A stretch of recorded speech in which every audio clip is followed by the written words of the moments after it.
The Book of Exodus, Chapter 1. Now these are the names of the children of Israel, which came into Egypt. Every man and his household came with Jacob. Reuben, Simeon, Levi, and Judah, Issachar, Zebulun, and Benjamin, Dan, and Naphtali, Gad, and Asher. And all the souls that came out of the loins of Jacob were 70 souls, for Joseph was in Egypt already. And Joseph died, and all his brethren, and all that generation. And the children of Israel were fruitful, and increased abundantly, and multiplied, and waxed exceeding mighty, and the land was filled with them. Now there arose up a new king over Egypt, which knew not Joseph. And he said unto his people, Behold, the people of the children of Israel are more and mightier than we. Come on, let us deal wisely with them, lest they multiply, and it come to pass, that when there falleth out any war, they join also unto our enemies, and fight against us, and so get them up out of the land. Therefore they did set over them taskmasters to afflict them with their burdens. And they built for Pharaoh treasure cities, Pithom and Ramses. But the more they afflicted them, the more they multiplied and grew. And they were grieved because of the children of Israel. And the Egyptians made the children of Israel to serve with rigor. And they made their lives bitter with hard bondage, in mortar, and in brick, and in all manner of service in the field. All their service, wherein they made them serve, was with rigor. And the king of Egypt spake to the Hebrew midwives, of which the name of the one was Shiphrah, and the name of the other Puah. And he said, When you perform the duty of a midwife to the Hebrew women, and see them on the birth stool, if it is a son, then you shall kill him, but if it is a daughter, then she shall live. But the midwives feared God, and didn't do what the king of Egypt commanded them, but saved the baby boys alive. The king of Egypt called for the midwives, and said to them, Why have you done this thing, and saved the boys alive? The midwives said to Pharaoh, Because the Hebrew women aren't like the Egyptian women, for they are vigorous and give birth before the midwife comes to them. God dealt well with the midwives, and the people multiplied, and grew very mighty. And it came to pass, because the midwives feared God, that he made them houses.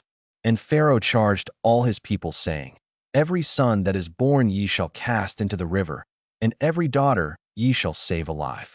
Chapter 2. And there went a man of the house of Levi, and took to wife a daughter of Levi. And the woman conceived, and bare a son.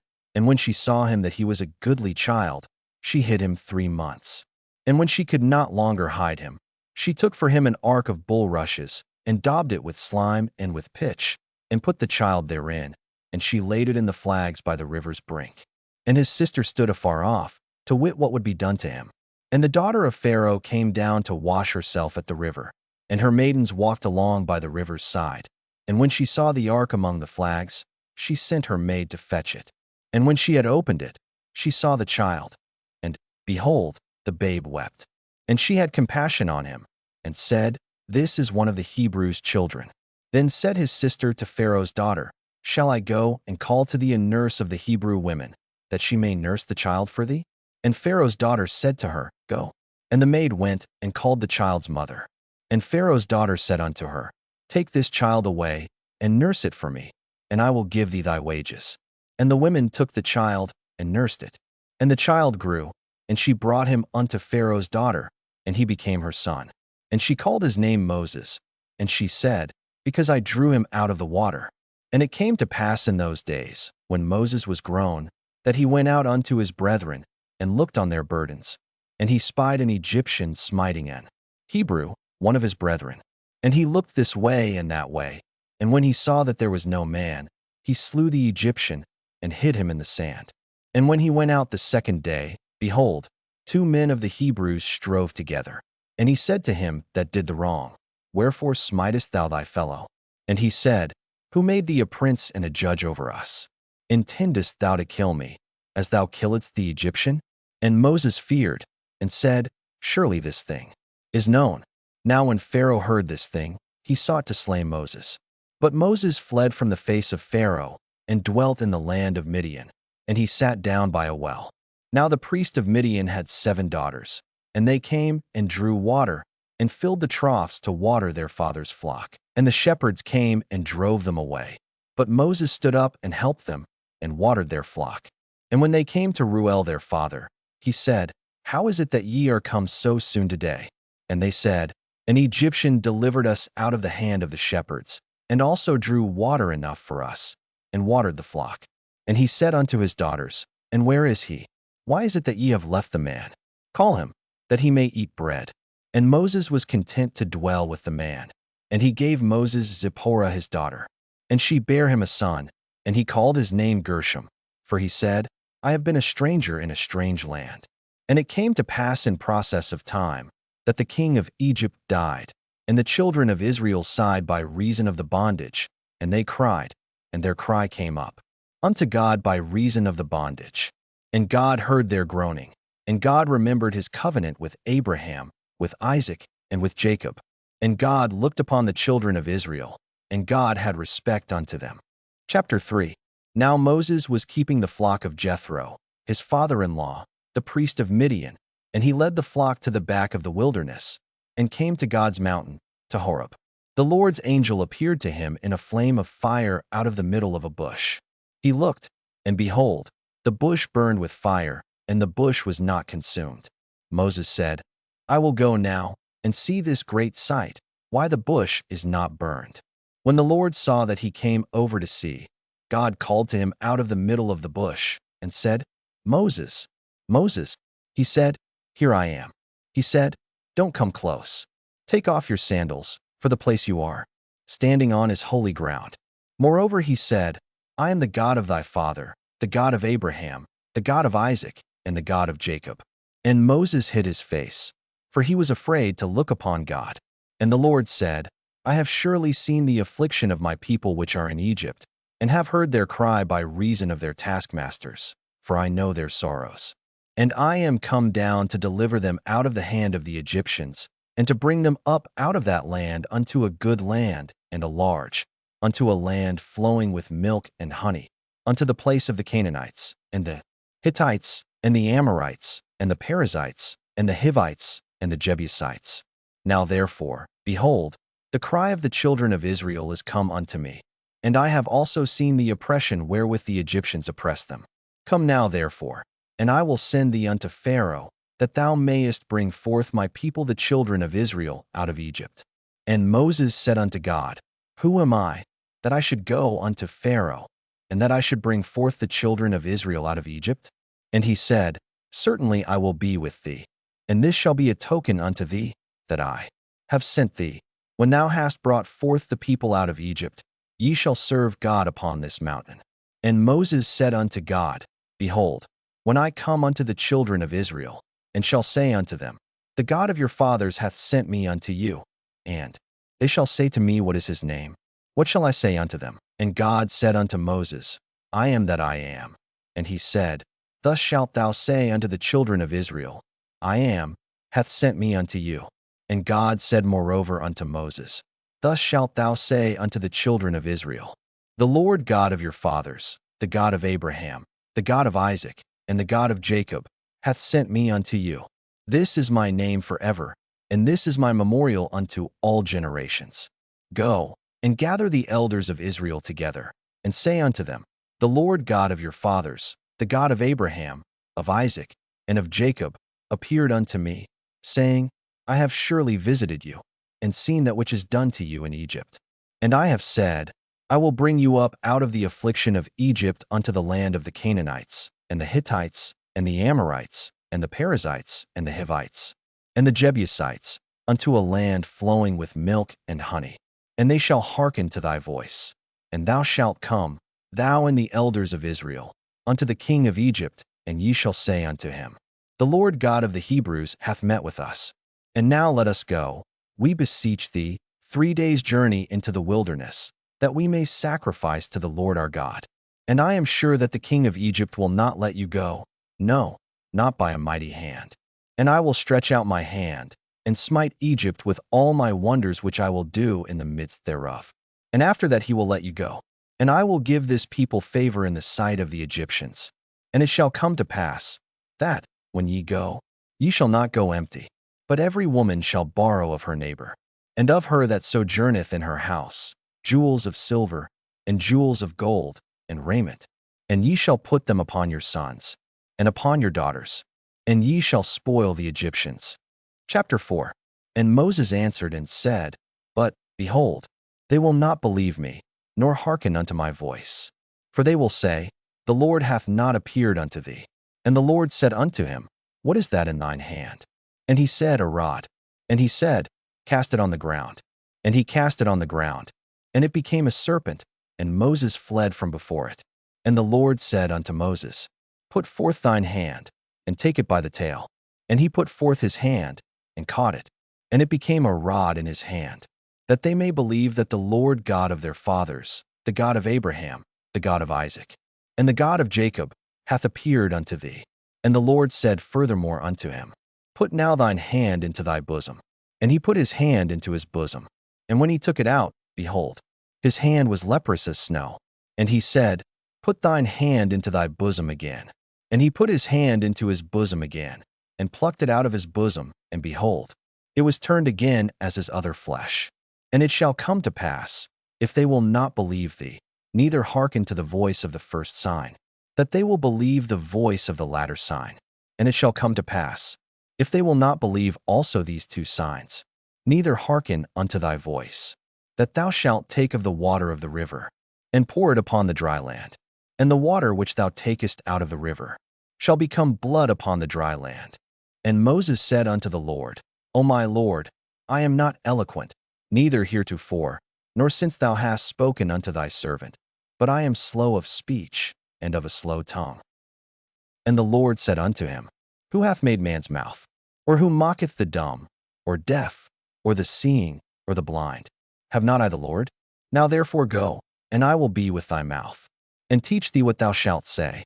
And he said, O my Lord, send, I pray thee, by the hand of him whom thou wilt send. And the anger of the Lord was kindled against Moses, and he said, Is not Aaron the Levite thy brother? I know that he can speak well. And also, behold, he cometh forth to meet thee. And when he seeth thee, he will be glad in his heart. And thou shalt speak unto him, and put words in his mouth. And I will be with thy mouth, and with his mouth, and will teach you what ye shall do. And he shall be thy spokesman unto the people. And he shall be, even he shall be to thee instead of a mouth. And thou shalt be to him instead of God. And thou shalt take this rod in thine hand, wherewith thou shalt do signs. And Moses went and returned to Jethro his father-in-law, and said unto him, Let me go, I pray thee, and return unto my brethren which are in Egypt, and see whether they be yet alive. And Jethro said to Moses, Go in peace. And the Lord said unto Moses in Midian, Go, return into Egypt, for all the men are dead which sought thy life. And Moses took his wife and his sons, and set them upon an ass, and he returned to the land of Egypt. And Moses took the rod of God in his hand. And the Lord said unto Moses, When thou goest to return into Egypt, see that thou do all those wonders before Pharaoh, which I have put in thine hand, but I will harden his heart, that he shall not let the people go. And thou shalt say unto Pharaoh, Thus saith the Lord, Israel is my son, even my firstborn. And I say unto thee, Let my son go, that he may serve me. And if thou refuse to let him go, behold, I will slay thy son, even thy firstborn. And it came to pass by the way in the inn, that the Lord met him, and sought to kill him. Then Zipporah took a sharp stone, and cut off the foreskin of her son, and cast it at his feet, and said, Surely a bloody husband art thou to me. So he let him go. Then she said, A bloody husband thou art, because of the circumcision. And the Lord said to Aaron, Go into the wilderness to meet Moses. And he went, and met him in the mount of God, and kissed him. And Moses told Aaron all the words of the Lord who had sent him, and all the signs which he had commanded him. And Moses and Aaron went and gathered together all the elders of the children of Israel. And Aaron spake all the words which the Lord had spoken unto Moses, and did the signs in the sight of the people. And the people believed. And when they heard that the Lord had visited the children of Israel, and that he had looked upon their affliction, then they bowed their heads and worshipped. Chapter 5. And afterward Moses and Aaron went in, and told Pharaoh, Thus saith the Lord God of Israel, Let my people go, that they may hold a feast unto me in the wilderness. And Pharaoh said, Who is the Lord, that I should obey his voice to let Israel go? I know not the Lord, neither will I let Israel go. And they said, The God of the Hebrews hath met with us. Let us go, we pray thee, 3 days' journey into the desert, and sacrifice unto the Lord our God, lest he fall upon us with pestilence, or with the sword. And the king of Egypt said unto them, Wherefore do ye, Moses and Aaron, let the people from their works get you unto your burdens? And Pharaoh said, Behold, the people of the land now are many, and ye make them rest from their burdens. And Pharaoh commanded the same day the taskmasters of the people and their officers, saying, Ye shall no more give the people straw to make brick, as heretofore. Let them go and gather straw for themselves. And the tale of the bricks, which they did make heretofore, ye shall lay upon them. Ye shall not diminish aught thereof, for they be idle. Therefore they cry, saying, Let us go and sacrifice to our God. Let their more work be laid upon the men, that they may labor therein, and let them not regard vain words. And the taskmasters of the people went out, and their officers, and they spake to the people, saying, Thus saith Pharaoh, I will not give you straw. Go ye, get you straw where ye can find it. Yet not aught of your work shall be diminished. So the people were scattered abroad throughout all the land of Egypt to gather stubble instead of straw. And the taskmasters hasted them, saying, Fulfill your works, your daily tasks, as when there was straw. And the officers of the children of Israel, which Pharaoh's taskmasters had set over them, were beaten, and demanded, Wherefore have ye not fulfilled your task in making brick both yesterday and today, as heretofore? Then the officers of the children of Israel came and cried unto Pharaoh, saying, Wherefore dealest thou thus with thy servants? There is no straw given unto thy servants. And they say to us, Make brick. And behold, thy servants are beaten, but the fault is in thine own people. But he said, Ye are idle, ye are idle. Therefore ye say, Let us go and do sacrifice to the Lord. Go therefore now and work. For there shall no straw be given you, yet shall ye deliver the tale of bricks. And the officers of the children of Israel did see that they were in evil case. After it was said, Ye shall not minish aught from your bricks of your daily task. And they met Moses and Aaron, who stood in the way, as they came forth from Pharaoh. And they said unto them, The Lord look upon you, and judge, because ye have made our savor to be abhorred in the eyes of Pharaoh, and in the eyes of his servants, to put a sword in their hand to slay us. And Moses returned unto the Lord, and said, Lord, wherefore hast thou so evil entreated this people? Why is it that thou hast sent me? For since I came to Pharaoh to speak in thy name, he hath done evil to this people, neither hast thou delivered thy people at all. Chapter 6. Then the Lord said unto Moses, Now shalt thou see what I will do to Pharaoh, for with a strong hand shall he let them go, and with a strong hand shall he drive them out of his land. And God spake unto Moses, and said unto him, I am the Lord. And I appeared unto Abraham, unto Isaac, and unto Jacob by the name of God Almighty, but by my name Jehovah was I not known to them. And I have also established my covenant with them, to give them the land of Canaan, the land of their pilgrimage, wherein they were strangers. And I have also heard the groaning of the children of Israel, whom the Egyptians keep in bondage, and I have remembered my covenant. Wherefore say unto the children of Israel, I am the Lord, and I will bring you out from under the burdens of the Egyptians, and I will rid you out of their bondage, and I will redeem you with a stretched out arm, and with great judgments. And I will take you to me for a people, and I will be to you a God, and ye shall know that I am the Lord your God, which bringeth you out from under the burdens of the Egyptians. And I will bring you in unto the land, concerning the which I did swear to give it to Abraham, to Isaac, and to Jacob, and I will give it you for an heritage. I am the Lord. And Moses spake so unto the children of Israel. But they hearkened not unto Moses for anguish of spirit, and for cruel bondage. And the Lord spake unto Moses, saying, Go in, speak unto Pharaoh king of Egypt, that he let the children of Israel go out of his land. And Moses spake before the Lord, saying, Behold, the children of Israel have not hearkened unto me.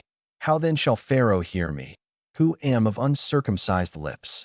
And the Lord spake unto Moses and unto Aaron, and gave them a charge unto the children of Israel, and unto Pharaoh king of Egypt, to bring the children of Israel out of the land of Egypt.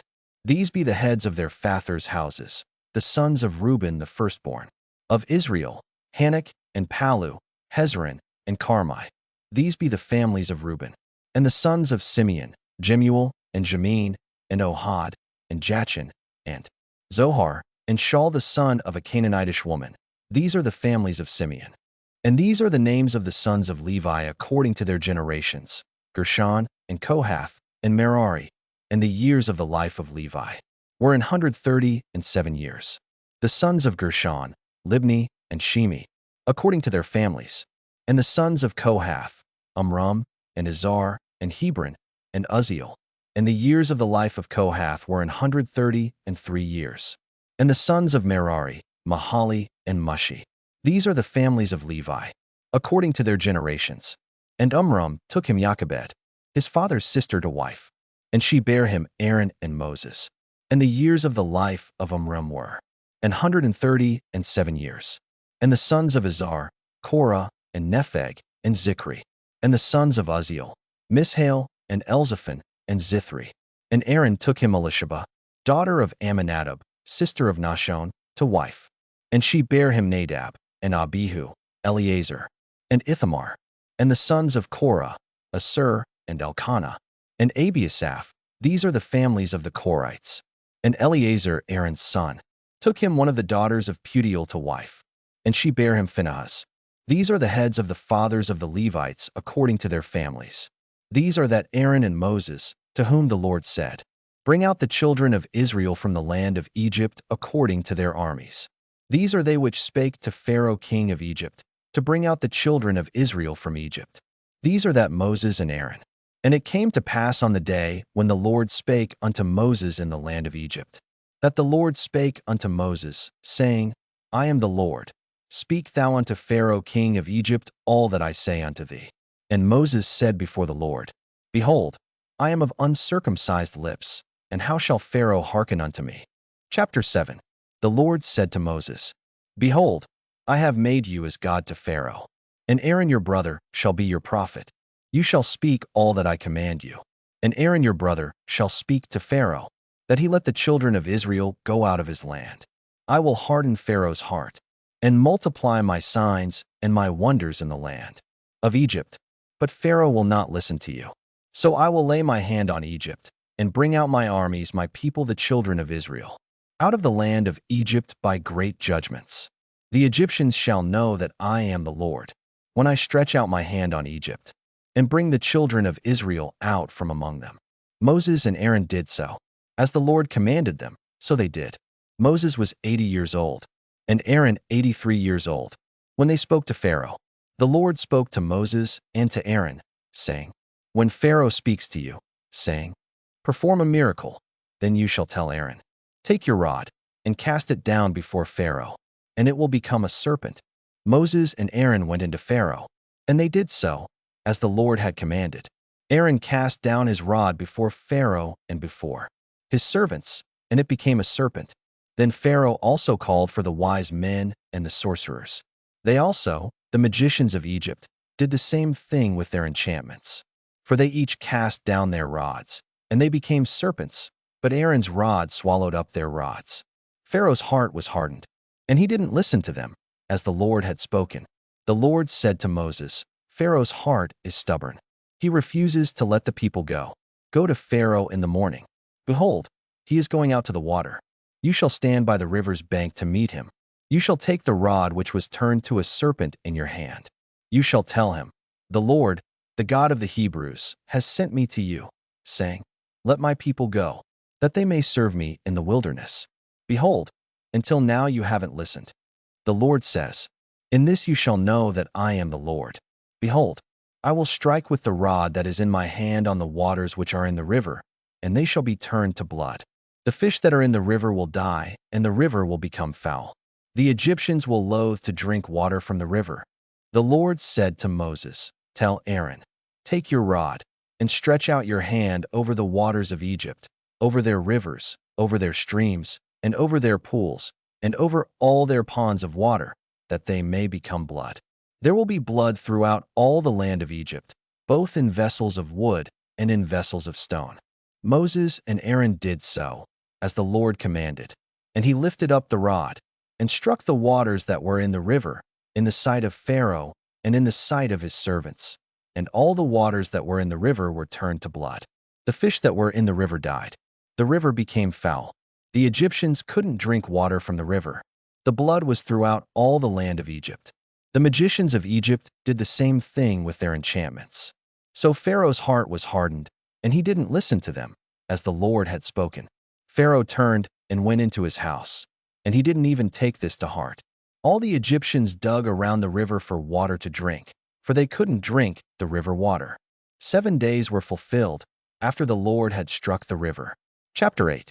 The Lord spoke to Moses, "Go into Pharaoh and tell him, 'This is what the Lord says. Let my people go, that they may serve me. If you refuse to let them go, behold, I will plague all your borders with frogs. The river will swarm with frogs, which will go up and come into your house, and into your bedroom, and on your bed, and into the house of your servants, and on your people, and into your ovens, and into your kneading troughs. The frogs shall come up both on you, and on your people, and on all your servants.'" The Lord said to Moses, "Tell Aaron, stretch out your hand with your rod over the rivers, over the streams, and over the pools, and cause frogs to come up on the land of Egypt." Aaron stretched out his hand over the waters of Egypt, and the frogs came up and covered the land of Egypt. The magicians did the same thing with their enchantments, and brought up frogs on the land of Egypt. Then Pharaoh called for Moses and Aaron, and said, "Entreat the Lord, that he take away the frogs from me and from my people, and I will let the people go, that they may sacrifice to the Lord." Moses said to Pharaoh, "I give you the honor of setting the time that I should pray for you, and for your servants, and for your people, that the frogs be destroyed from you and your houses, and remain in the river only." Pharaoh said, "Tomorrow." Moses said, "Let it be according to your word, that you may know that there is no one like the Lord our God. The frogs shall depart from you, and from your houses, and from your servants, and from your people. They shall remain in the river only." Moses and Aaron went out from Pharaoh, and Moses cried to the Lord concerning the frogs which he had brought on Pharaoh. The Lord did according to the word of Moses, and the frogs died out of the houses, out of the courts, and out of the fields. They gathered them together in heaps, and the land stank. But when Pharaoh saw that there was a respite, he hardened his heart, and didn't listen to them, as the Lord had spoken. The Lord said to Moses, "Tell Aaron, stretch out your rod, and strike the dust of the earth, that it may become lice throughout all the land of Egypt." They did so, and Aaron stretched out his hand with his rod, and struck the dust of the earth, and there were lice on man, and on animal. All the dust of the earth became lice throughout all the land of Egypt. The magicians tried with their enchantments to produce lice, but they couldn't. There were lice on man, and on animal. Then the magicians said to Pharaoh, "This is God's finger." But Pharaoh's heart was hardened, and he didn't listen to them, as the Lord had spoken. The Lord said to Moses, "Rise up early in the morning, and stand before Pharaoh. Behold, he comes out to the water, and tell him, 'This is what the Lord says, let my people go, that they may serve me. Else, if you will not let my people go, behold, I will send swarms of flies on you, and on your servants, and on your people, and into your houses. The houses of the Egyptians shall be full of swarms of flies, and also the ground they are on. I will set apart in that day the land of Goshen, in which my people dwell, that no swarms of flies shall be there, to the end you may know that I am the Lord on the earth. I will put a division between my people and your people. This sign shall happen by tomorrow." The Lord did so, and there came grievous swarms of flies into the house of Pharaoh, and into his servants' houses. In all the land of Egypt the land was corrupted by reason of the swarms of flies. Pharaoh called for Moses and for Aaron, and said, "Go, sacrifice to your God in the land." Moses said, "It isn't appropriate to do so, for we shall sacrifice the abomination of the Egyptians to the Lord our God. Behold, if we sacrifice the abomination of the Egyptians before their eyes, won't they stone us? We will go 3 days' journey into the wilderness, and sacrifice to the Lord our God, as he shall command us." Pharaoh said, "I will let you go, that you may sacrifice to the Lord your God in the wilderness. Only you shall not go very far away. Pray for me." Moses said, "Behold, I am going out from you. I will pray to the Lord that the swarms of flies may depart from Pharaoh, from his servants, and from his people, tomorrow. Only don't let Pharaoh deal deceitfully any more in not letting the people go to sacrifice to the Lord." Moses went out from Pharaoh and prayed to the Lord. The Lord did according to the word of Moses, and he removed the swarms of flies from Pharaoh, from his servants, and from his people. There remained not one. Pharaoh hardened his heart this time also, and he didn't let the people go. Chapter 9. Then the Lord said to Moses, "Go into Pharaoh and tell him, 'This is what the Lord, the God of the Hebrews, says. Let my people go, that they may serve me. For if you refuse to let them go and hold them still, behold, the Lord's hand is on your livestock which are in the field, on the horses, on the donkeys, on the camels, on the herds, and on the flocks with a very grievous pestilence. The Lord will make a distinction between the livestock of Israel and the livestock of Egypt, and nothing shall die of all that belongs to the children of Israel.' The Lord appointed a set time, saying, 'Tomorrow the Lord shall do this thing in the land.' The Lord did that thing on the next day, and all the livestock of Egypt died, but of the livestock of the children of Israel not one died. Pharaoh sent, and behold, there was not so much as one of the livestock of the Israelites dead. But the heart of Pharaoh was stubborn, and he didn't let the people go. The Lord said to Moses and to Aaron, 'Take handfuls of ashes of the furnace, and let Moses sprinkle it toward the sky in the sight of Pharaoh. It shall become small dust over all the land of Egypt, and shall be boils and blisters breaking out on man and on animal, throughout all the land of Egypt.' They took ashes of the furnace, and stood before Pharaoh, and Moses sprinkled it up toward the sky, and it became boils and blister breaking out on man and on animal. The magicians couldn't stand before Moses because of the boils, for the boils were on the magicians and on all the Egyptians. The Lord hardened the heart of Pharaoh, and he didn't listen to them, as the Lord had spoken to Moses. The Lord said to Moses, 'Rise up early in the morning, and stand before Pharaoh, and tell him, "This is what the Lord, the God of the Hebrews, says. Let my people go, that they may serve me. For this time I will send all my plagues against your heart, against your officials, and against your people, that you may know that there is no one like me in all the earth. For now I would have stretched out my hand, and struck you and your people with pestilence, and you would have been cut off from the earth. But indeed for this cause I have made you stand, to show you my power, and that my name may be declared throughout all the earth, because you still exalt yourself against my people, that you won't let them go. Behold, tomorrow about this time I will cause it to rain a very grievous hail, such as has not been in Egypt since the day it was founded even until now. Now therefore command that all of your livestock and all that you have in the field be brought into shelter. The hail will come down on every man and animal that is found in the field and isn't brought home, and they will die. Those who feared the Lord's word among the servants of Pharaoh made their servants and their livestock flee into the houses. Whoever didn't respect the Lord's word left his servants and his livestock in the field. The Lord said to Moses, 'Stretch out your hand toward the sky, that there may be hail in all the land of Egypt, on man, and on animal, and on every herb of the field, throughout the land of Egypt.' Moses stretched out his rod toward the heavens, and the Lord sent thunder and hail, and lightning flashed down to the earth. The Lord rained hail on the land of Egypt. So there was very severe hail, and lightning mixed with the hail, such as had not been in all the land of Egypt since it became a nation. The hail struck throughout all the land of Egypt all that was in the field, both man and animal. And the hail struck every herb of the field, and broke every tree of the field. Only in the land of Goshen, where the children of Israel were, there was no hail. Pharaoh sent and called for Moses and Aaron, and said to them, 'I have sinned this time. The Lord is righteous, and I and my people are wicked.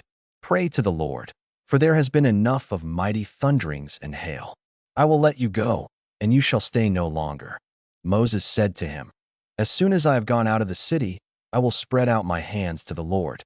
The thunders shall cease, and there will not be any more hail, that you may know that the earth is the Lord's. But as for you and your servants, I know that you don't yet fear the Lord God.' The flax and the barley were struck, for the barley had ripened, and the flax was blooming. But the wheat and the spelt were not struck, for they had not grown up. Moses went out of the city from Pharaoh, and spread out his hands to the Lord, and the thunders and hail ceased, and the rain was not poured on the earth. When Pharaoh saw that the rain and the hail and the thunders had ceased, he sinned yet more, and hardened his heart, he and his servants. The heart of Pharaoh was hardened, and he didn't let the children of Israel go, just as the Lord had spoken through Moses. Chapter 10.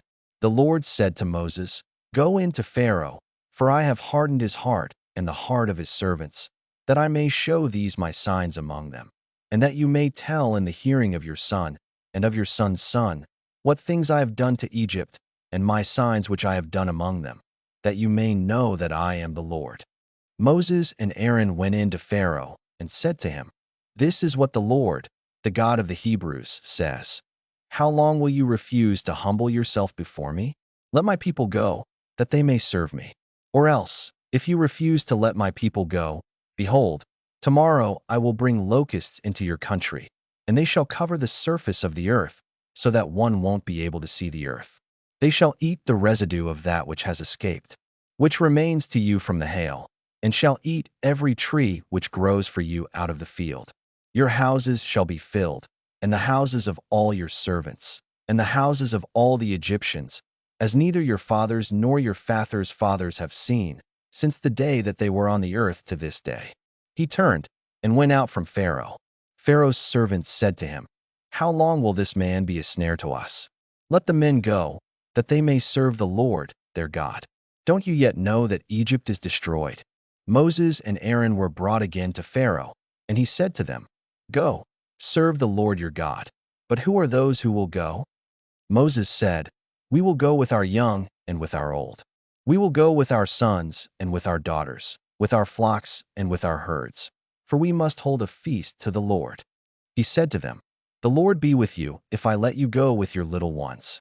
See, evil is clearly before your faces. Not so. Go now, you who are men, and serve the Lord, for that is what you desire." Then they were driven out from Pharaoh's presence. The Lord said to Moses, "Stretch out your hand over the land of Egypt for the locusts, that they may come up on the land of Egypt, and eat every herb of the land, even all that the hail has left." Moses stretched out his rod over the land of Egypt, and the Lord brought an east wind on the land all that day and all night. And when it was morning, the east wind brought the locusts. The locusts went up over all the land of Egypt, and rested in all the borders of Egypt. They were very grievous. Before them there were no such locusts as they, nor will there ever be again. For they covered the surface of the whole earth, so that the land was darkened, and they ate every herb of the land, and all the fruit of the trees which the hail had left. There remained nothing green, either tree or herb of the field, through all the land of Egypt. Then Pharaoh called for Moses and Aaron in haste, and he said, "I have sinned against the Lord your God and against you. Now therefore please forgive my sin again, and pray to the Lord your God, that he may also take away from me this death." Moses went out from Pharaoh and prayed to the Lord. The Lord sent an exceedingly strong west wind, which took up the locusts and drove them into the Red Sea. There remained not one locust in all the borders of Egypt. But the Lord hardened Pharaoh's heart, and he didn't let the children of Israel go. The Lord said to Moses, "Stretch out your hand toward the sky, that there may be darkness over the land of Egypt, even darkness which may be felt." Moses stretched out his hand toward the sky, and there was a thick darkness in all the land of Egypt for 3 days. They didn't see one another, and nobody rose from his place for 3 days, but all the children of Israel had light in their dwellings. Pharaoh called to Moses and said, "Go, serve the Lord. Only let your flocks and your herds stay behind. Let your little ones also go with you." Moses said, "You must also give into our hands sacrifices and burnt offerings, that we may sacrifice to the Lord our God. Our livestock also shall go with us. Not a hoof shall be left behind, for of it we must take to serve the Lord our God, and we don't know with what we must serve the Lord until we come there." But the Lord hardened Pharaoh's heart, and he wouldn't let them go. Pharaoh said to him, "Get away from me. Be careful to see my face no more, for in the day you see my face you shall die." Moses said, "You have spoken well. I will see your face again no more." Chapter 11. The Lord said to Moses, "I will bring yet one more plague on Pharaoh and on Egypt. Afterwards he will let you go. When he lets you go, he will surely thrust you out altogether. Speak now in the ears of the people, and let every man ask of his neighbor, and every woman of her neighbor, jewels of silver and jewels of gold. The Lord gave the people favor in the sight of the Egyptians.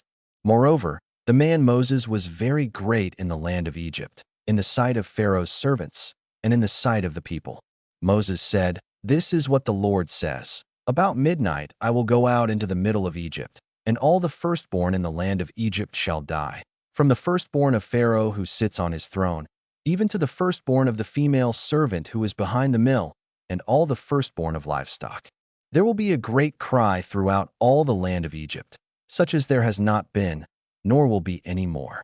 But against any of the children of Israel a dog won't even bark or move its tongue, against man or animal, that you may know that the Lord makes a distinction between the Egyptians and Israel. All these servants of yours will come down to me, and bow down themselves to me, saying, 'Get out, with all the people who follow you.' And after that I will go out." He went out from Pharaoh in hot anger. The Lord said to Moses, "Pharaoh won't listen to you, that my wonders may be multiplied in the land of Egypt." Moses and Aaron did all these wonders before Pharaoh, but the Lord hardened Pharaoh's heart, and he didn't let the children of Israel go out of his land. Therefore they set taskmasters over them to afflict them with the burdens. They built storage cities for Pharaoh, Pithom and Ramses. But the more they afflicted them, the more they multiplied and the more they spread out. They started to dread the children of Israel. The Egyptians ruthlessly made the children of Israel serve, and they made their lives bitter with hard service in mortar and in brick, and in all kinds of service in the field, all their service, in which they ruthlessly made them serve. The king of Egypt spoke to the Hebrew midwives, of whom the name of the one was Shiphrah, and the name of the other Puah. And he said, "When you perform the duty of a midwife to the Hebrew women, and see them on the birth stool, if it is a son, then you shall kill him, but if it is a daughter, then she shall live."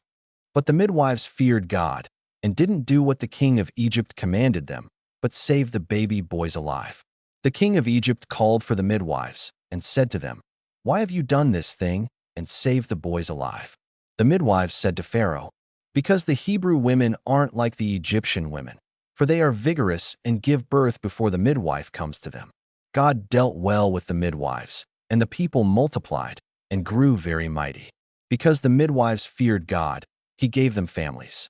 Pharaoh commanded all his people, saying, "You shall cast every son who is born into the river, and every daughter you shall save alive." Chapter 12. The Lord spoke to Moses and Aaron in the land of Egypt, saying, "This month shall be to you the beginning of months. It shall be the first month of the year to you. Speak to all the congregation of Israel, saying, On the 10th day of this month, they shall take to them every man a lamb, according to their fathers' houses, a lamb for a household. And if the household is too little for a lamb, then he and his neighbor next to his house shall take one according to the number of the souls. You shall make your count for the lamb according to what everyone can eat. Your lamb shall be without defect, a male a year old. You shall take it from the sheep or from the goats. You shall keep it until the 14th day of the same month, and the whole assembly of the congregation of Israel shall kill it at evening. They shall take some of the blood, and put it on the 2 doorposts and on the lintel, on the houses in which they shall eat it. They shall eat the meat in that night, roasted with fire, with unleavened bread. They shall eat it with bitter herbs. Don't eat it raw, nor boiled at all with water, but roasted with fire, with its head, its legs, and its inner parts. You shall let nothing of it remain until the morning, but that which remains of it until the morning you shall burn with fire. This is how you shall eat it, with your belt on your waist, your sandals on your feet, and your staff in your hand, and you shall eat it in haste. It is the Lord's Passover. For I will go through the land of Egypt in that night, and will strike all the firstborn in the land of Egypt, both man and animal. I will execute judgments against all the gods of Egypt. I am the Lord. The blood shall be to you for a token on the houses where you are. When I see the blood, I will pass over you, and no plague will be on you to destroy you when I strike the land of Egypt. This day shall be a memorial for you. You shall keep it as a feast to the Lord. You shall keep it as a feast throughout your generations by an ordinance forever. 7 days you shall eat unleavened bread. Even the first day you shall put away yeast out of your houses, for whoever eats leavened bread from the first day until the seventh day, that soul shall be cut off from Israel. In the first day there shall be to you a holy convocation, and in the seventh day a holy convocation. No kind of work shall be done in them, except that which every man must eat, only that may be done by you. You shall observe the feast of unleavened bread, for in this same day I have brought your armies out of the land of Egypt. Therefore you shall observe this day throughout your generations by an ordinance forever. In the first month, on the 14th day of the month at evening, you shall eat unleavened bread until the 21st day of the month at evening. There shall be no yeast found in your houses for 7 days, for whoever eats that which is leavened, that soul shall be cut off from the congregation of Israel, whether he is a foreigner or one who is born in the land. You shall eat nothing leavened.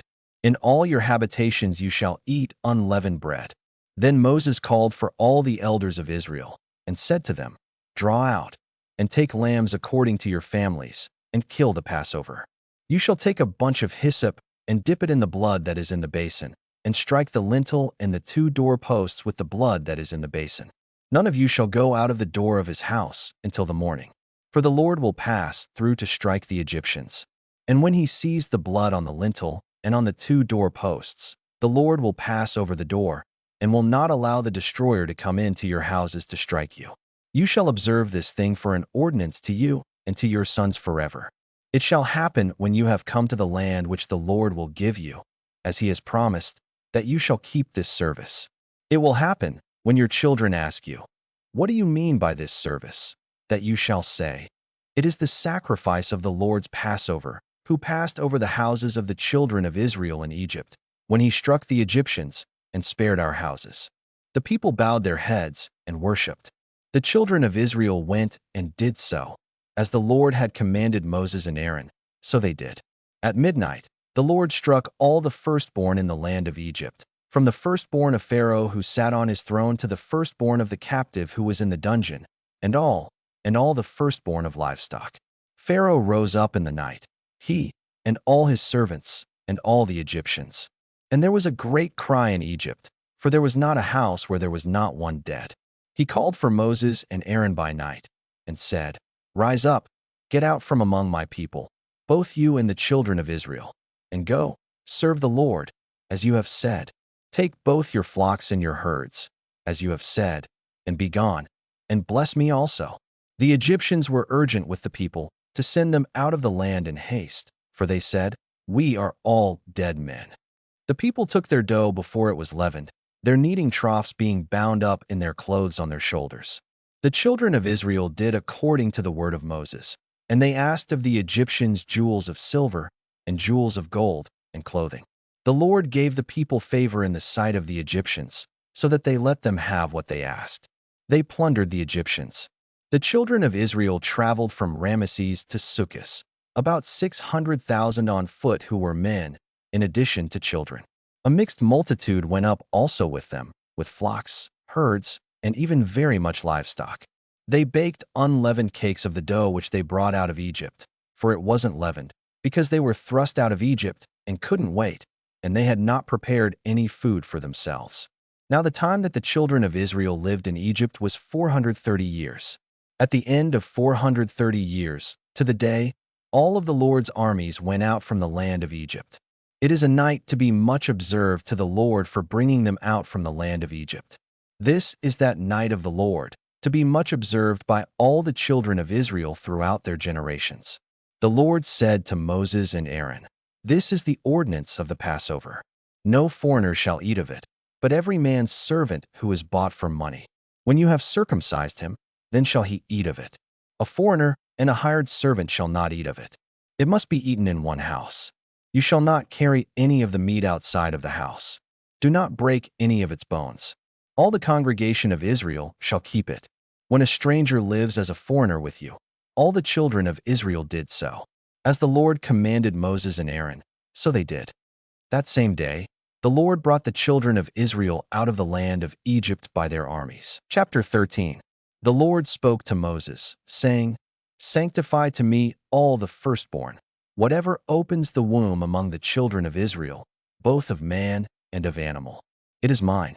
Moses said to the people, "Remember this day in which you came out of Egypt, out of the house of bondage, for by strength of hand the Lord brought you out from this place. No leavened bread shall be eaten. Today you go out in the month of W.E.B. It shall be, when the Lord brings you into the land of the Canaanite, and the Hittite, and the Amorite, and the Hivite, and the Jebusite, which he swore to your fathers to give you, a land flowing with milk and honey, that you shall keep this service in this month. 7 days you shall eat unleavened bread, and in the 7th day shall be a feast to the Lord. Unleavened bread shall be eaten throughout the 7 days, and no leavened bread shall be seen with you. No yeast shall be seen with you, within all your borders. You shall tell your son in that day, saying, It is because of that which the Lord did for me when I came out of Egypt.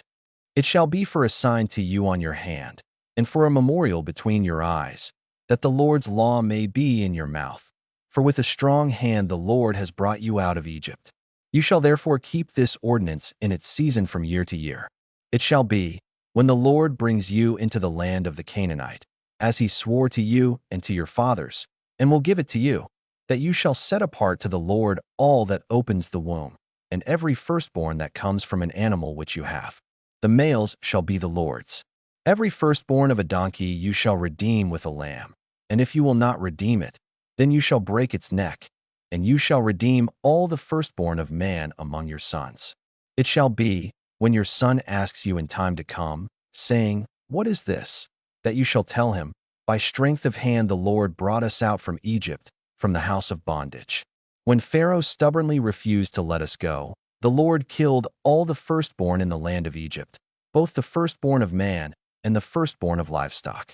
Therefore I sacrifice to the Lord all that opens the womb, being males, but all the firstborn of my sons I redeem. It shall be for a sign on your hand, and for symbols between your eyes, for by strength of hand the Lord brought us out of Egypt. When Pharaoh had let the people go, God didn't lead them by the way of the land of the Philistines, although that was near, for God said, Lest perhaps the people change their minds when they see war, and they return to Egypt.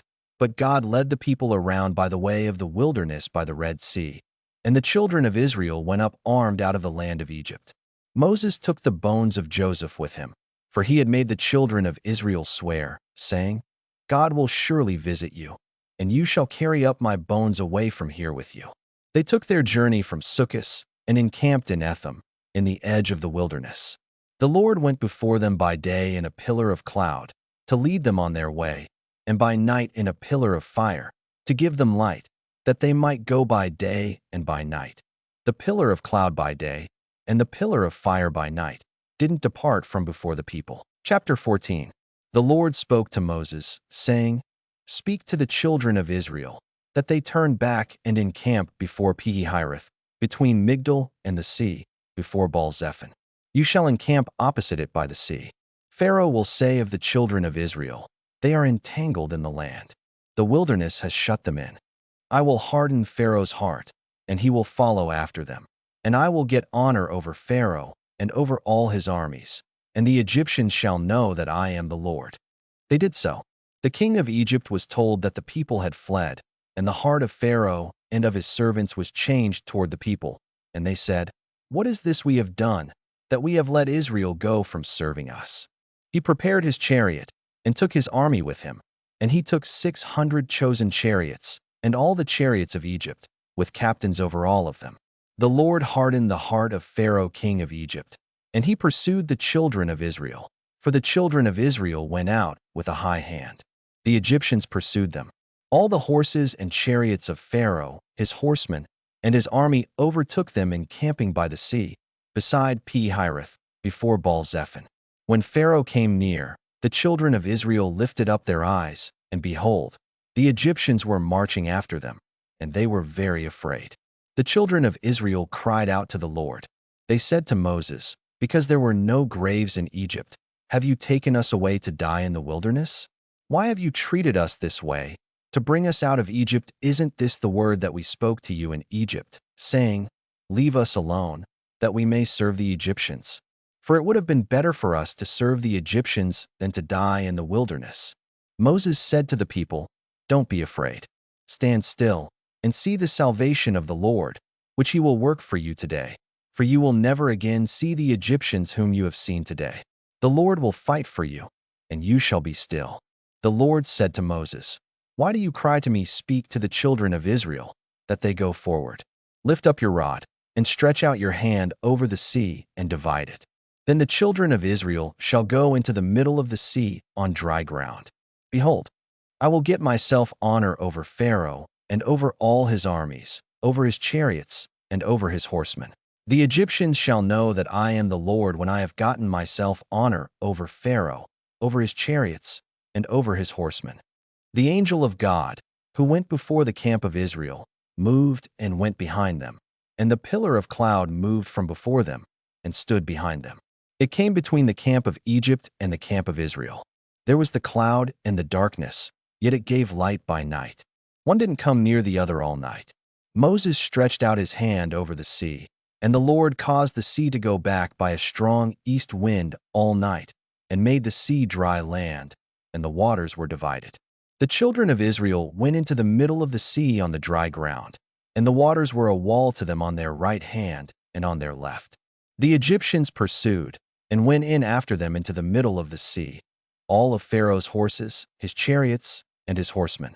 In the morning watch, the Lord looked out on the Egyptian army through the pillar of fire and of cloud, and confused the Egyptian army.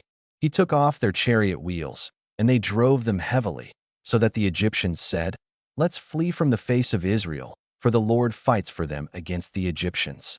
The Lord said to Moses, Stretch out your hand over the sea, that the waters may come again on the Egyptians, on their chariots, and on their horsemen. Moses stretched out his hand over the sea, and the sea returned to its strength when the morning appeared, and the Egyptians fled against it. The Lord overthrew the Egyptians in the middle of the sea. The waters returned, and covered the chariots and the horsemen, even all Pharaoh's army that went in after them into the sea. There remained not so much as one of them. But the children of Israel walked on dry land in the middle of the sea, and the waters were a wall to them on their right hand and on their left. Thus the Lord saved Israel that day out of the hand of the Egyptians, and Israel saw the Egyptians dead on the seashore. Israel saw the great work which the Lord did to the Egyptians, and the people feared the Lord, and they believed in the Lord and in his servant Moses. Chapter 15. Then Moses and the children of Israel sang this song to the Lord, and said, I will sing to the Lord, for he has triumphed gloriously. He has thrown the horse and his rider into the sea. The Lord is my strength and song. He has become my salvation.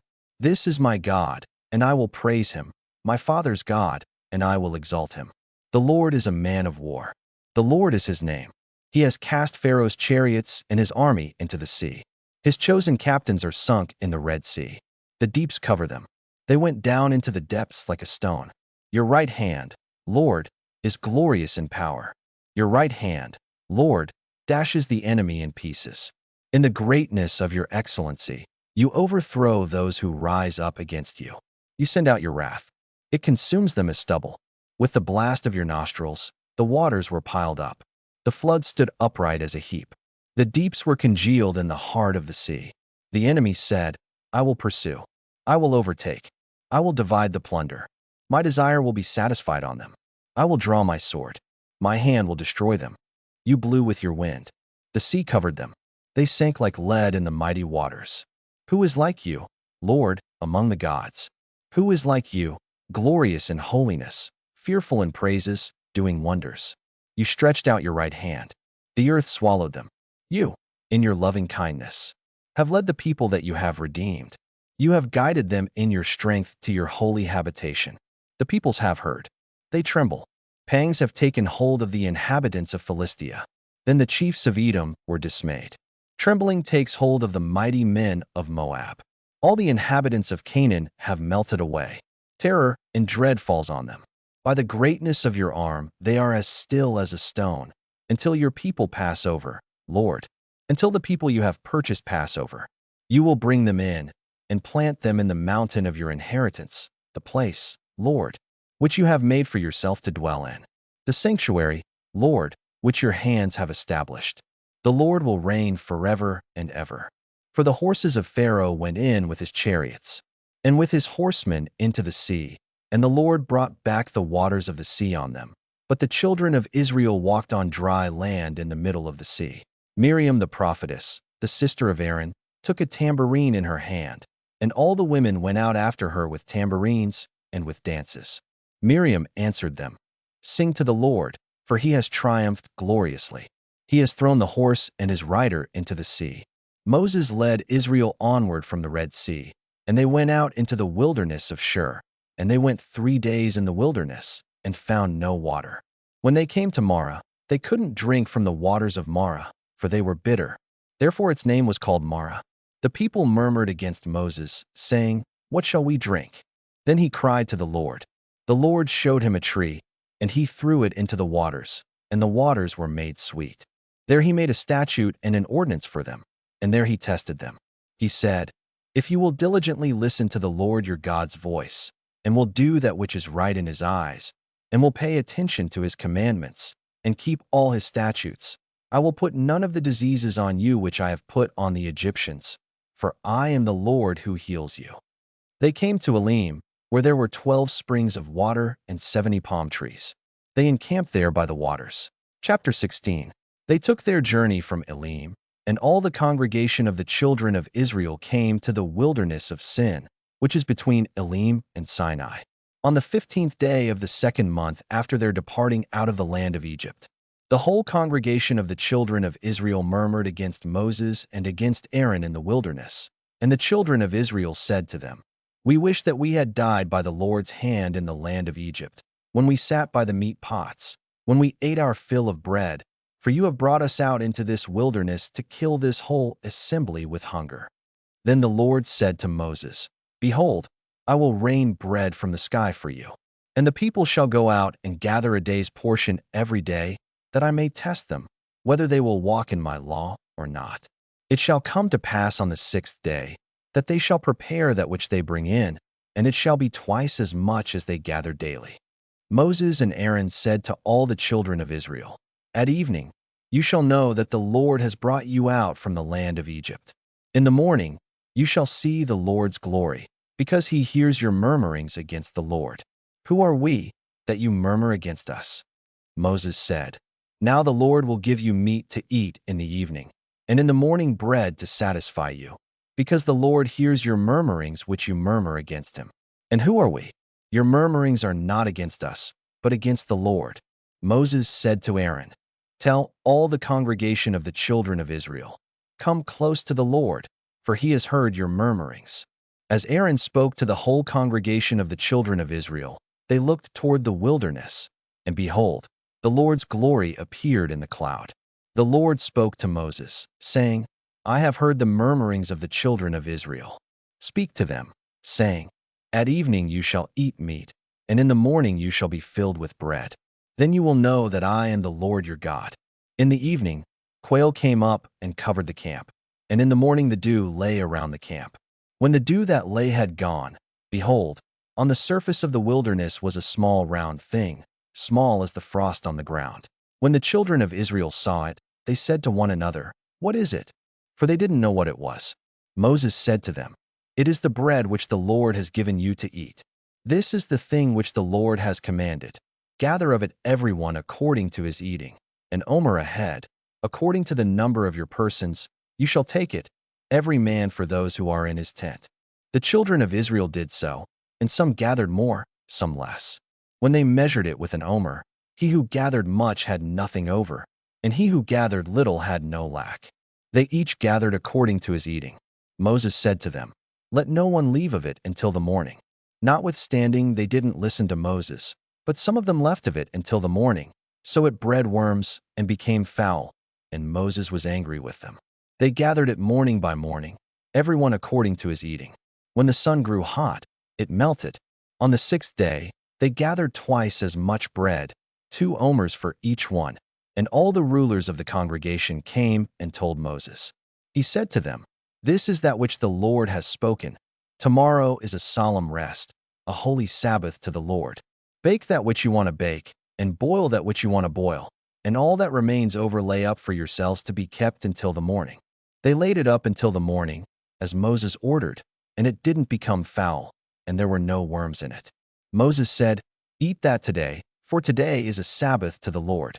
Today you shall not find it in the field. 6 days you shall gather it, but on the 7th day is the Sabbath. In it there shall be none." On the 7th day, some of the people went out to gather, and they found none. The Lord said to Moses, "How long do you refuse to keep my commandments and my laws? Behold, because the Lord has given you the Sabbath, therefore he gives you on the 6th day the bread of 2 days. Everyone stay in his place. Let no one go out of his place on the 7th day." So the people rested on the 7th day. The house of Israel called its name manna, and it was like coriander seed, white, and its taste was like wafers with honey. Moses said, "This is the thing which the Lord has commanded. Let an omer full of it be kept throughout your generations, that they may see the bread with which I fed you in the wilderness, when I brought you out of the land of Egypt." Moses said to Aaron, "Take a pot, and put an omer full of manna in it, and lay it up before the Lord, to be kept throughout your generations. As the Lord commanded Moses, so Aaron laid it up before the testimony, to be kept. The children of Israel ate the manna 40 years, until they came to an inhabited land. They ate the manna until they came to the borders of the land of Canaan. Now an omer is 1/10 of an ephah. Chapter 17. All the congregation of the children of Israel traveled from the wilderness of Sin, starting according to the Lord's commandment, and encamped in Rephidim. But there was no water for the people to drink. Therefore the people quarreled with Moses, and said, "Give us water to drink." Moses said to them, "Why do you quarrel with me? Why do you test the Lord?" The people were thirsty for water there. So the people murmured against Moses, and said, "Why have you brought us up out of Egypt, to kill us, our children, and our livestock with thirst?" Moses cried to the Lord, saying, "What shall I do with these people? They are almost ready to stone me." The Lord said to Moses, "Walk on before the people, and take the elders of Israel with you, and take the rod in your hand with which you struck the Nile, and go. Behold, I will stand before you there on the rock in Horeb. You shall strike the rock, and water will come out of it, that the people may drink." Moses did so in the sight of the elders of Israel. He called the name of the place Massah and Meribah, because the children of Israel quarreled, and because they tested the Lord, saying, "Is the Lord among us or not?" Then Amalek came and fought with Israel in Rephidim. Moses said to Joshua, "Choose men for us, and go out to fight with Amalek. Tomorrow I will stand on the top of the hill with God's rod in my hand." So Joshua did as Moses had told him, and fought with Amalek, and Moses, Aaron, and Hur went up to the top of the hill. When Moses held up his hand, Israel prevailed. When he let down his hand, Amalek prevailed. But Moses' hands were heavy, so they took a stone and put it under him, and he sat on it. Aaron and Hur held up his hands, the one on the one side, and the other on the other side. His hands were steady until sunset. Joshua defeated Amalek and his people with the edge of the sword. The Lord said to Moses, "Write this for a memorial in a book, and rehearse it in the ears of Joshua, that I will utterly blot out the memory of Amalek from under the sky." Moses built an altar and called its name, "The Lord our Banner." He said, "The Lord has sworn. The Lord will have war with Amalek from generation to generation." Chapter 18. Now Jethro, the priest of Midian, Moses' father-in-law, heard of all that God had done for Moses and for Israel his people, how the Lord had brought Israel out of Egypt. Jethro, Moses' father-in-law, received Zipporah, Moses' wife, after he had sent her away, and her 2 sons. The name of one son was Gershom, for Moses said, "I have lived as a foreigner in a foreign land." The name of the other was Eleazar, for he said, "My father's God was my help and delivered me from Pharaoh's sword." Jethro, Moses' father-in-law, came with Moses' sons and his wife to Moses into the wilderness where he was encamped, at the mountain of God. He said to Moses, "I, your father-in-law Jethro, have come to you with your wife and her 2 sons with her." Moses went out to meet his father-in-law and bowed and kissed him. They asked each other of their welfare, and they came into the tent. Moses told his father-in-law all that the Lord had done to Pharaoh and to the Egyptians for Israel's sake, all the hardships that had come on them on the way, and how the Lord delivered them. Jethro rejoiced for all the goodness which the Lord had done to Israel, in that he had delivered them out of the hand of the Egyptians. Jethro said, Blessed be the Lord, who has delivered you out of the hand of the Egyptians, and out of the hand of Pharaoh, who has delivered the people from under the hand of the Egyptians. Now I know that the Lord is greater than all gods because of the way that they treated people arrogantly. Jethro, Moses' father-in-law, took a burnt offering and sacrifices for God. Aaron came with all the elders of Israel to eat bread with Moses' father-in-law before God. On the next day, Moses sat to judge the people, and the people stood around Moses from the morning to the evening. When Moses' father-in-law saw all that he did to the people, he said, "What is this thing that you do for the people? Why do you sit alone, and all the people stand around you from morning to evening?" Moses said to his father-in-law, "Because the people come to me to inquire of God. When they have a matter, they come to me, and I judge between a man and his neighbor, and I make them know the statutes of God and his laws." Moses' father-in-law said to him, "The thing that you do is not good. You will surely wear away, both you and this people that is with you, for the thing is too heavy for you. You are not able to perform it yourself alone. Listen now to my voice. I will give you counsel, and God be with you. You represent the people before God, and bring the causes to God. You shall teach them the statutes and the laws, and shall show them the way in which they must walk, and the work that they must do. Moreover, you shall provide out of all the people able men which fear God, men of truth, hating unjust gain, and place such over them, to be rulers of thousands, rulers of hundreds, rulers of fifties, and rulers of tens. Let them judge the people at all times. It shall be that every great matter they shall bring to you, but every small matter they shall judge themselves. So shall it be easier for you, and they shall share the load with you. If you will do this thing, and God commands you so, then you will be able to endure, and all these people also will go to their place in peace." So Moses listened to the voice of his father-in-law, and did all that he had said. Moses chose able men out of all Israel, and made them heads over the people, rulers of thousands, rulers of hundreds, rulers of fifties, and rulers of tens. They judged the people at all times. They brought the hard cases to Moses, but every small matter they judged themselves. Moses let his father-in-law depart, and he went his way into his own land. Chapter 19. In the 3rd month after the children of Israel had gone out of the land of Egypt, on that same day they came into the wilderness of Sinai. When they had departed from Rephidim, and had come to the wilderness of Sinai, they encamped in the wilderness, and there Israel encamped before the mountain.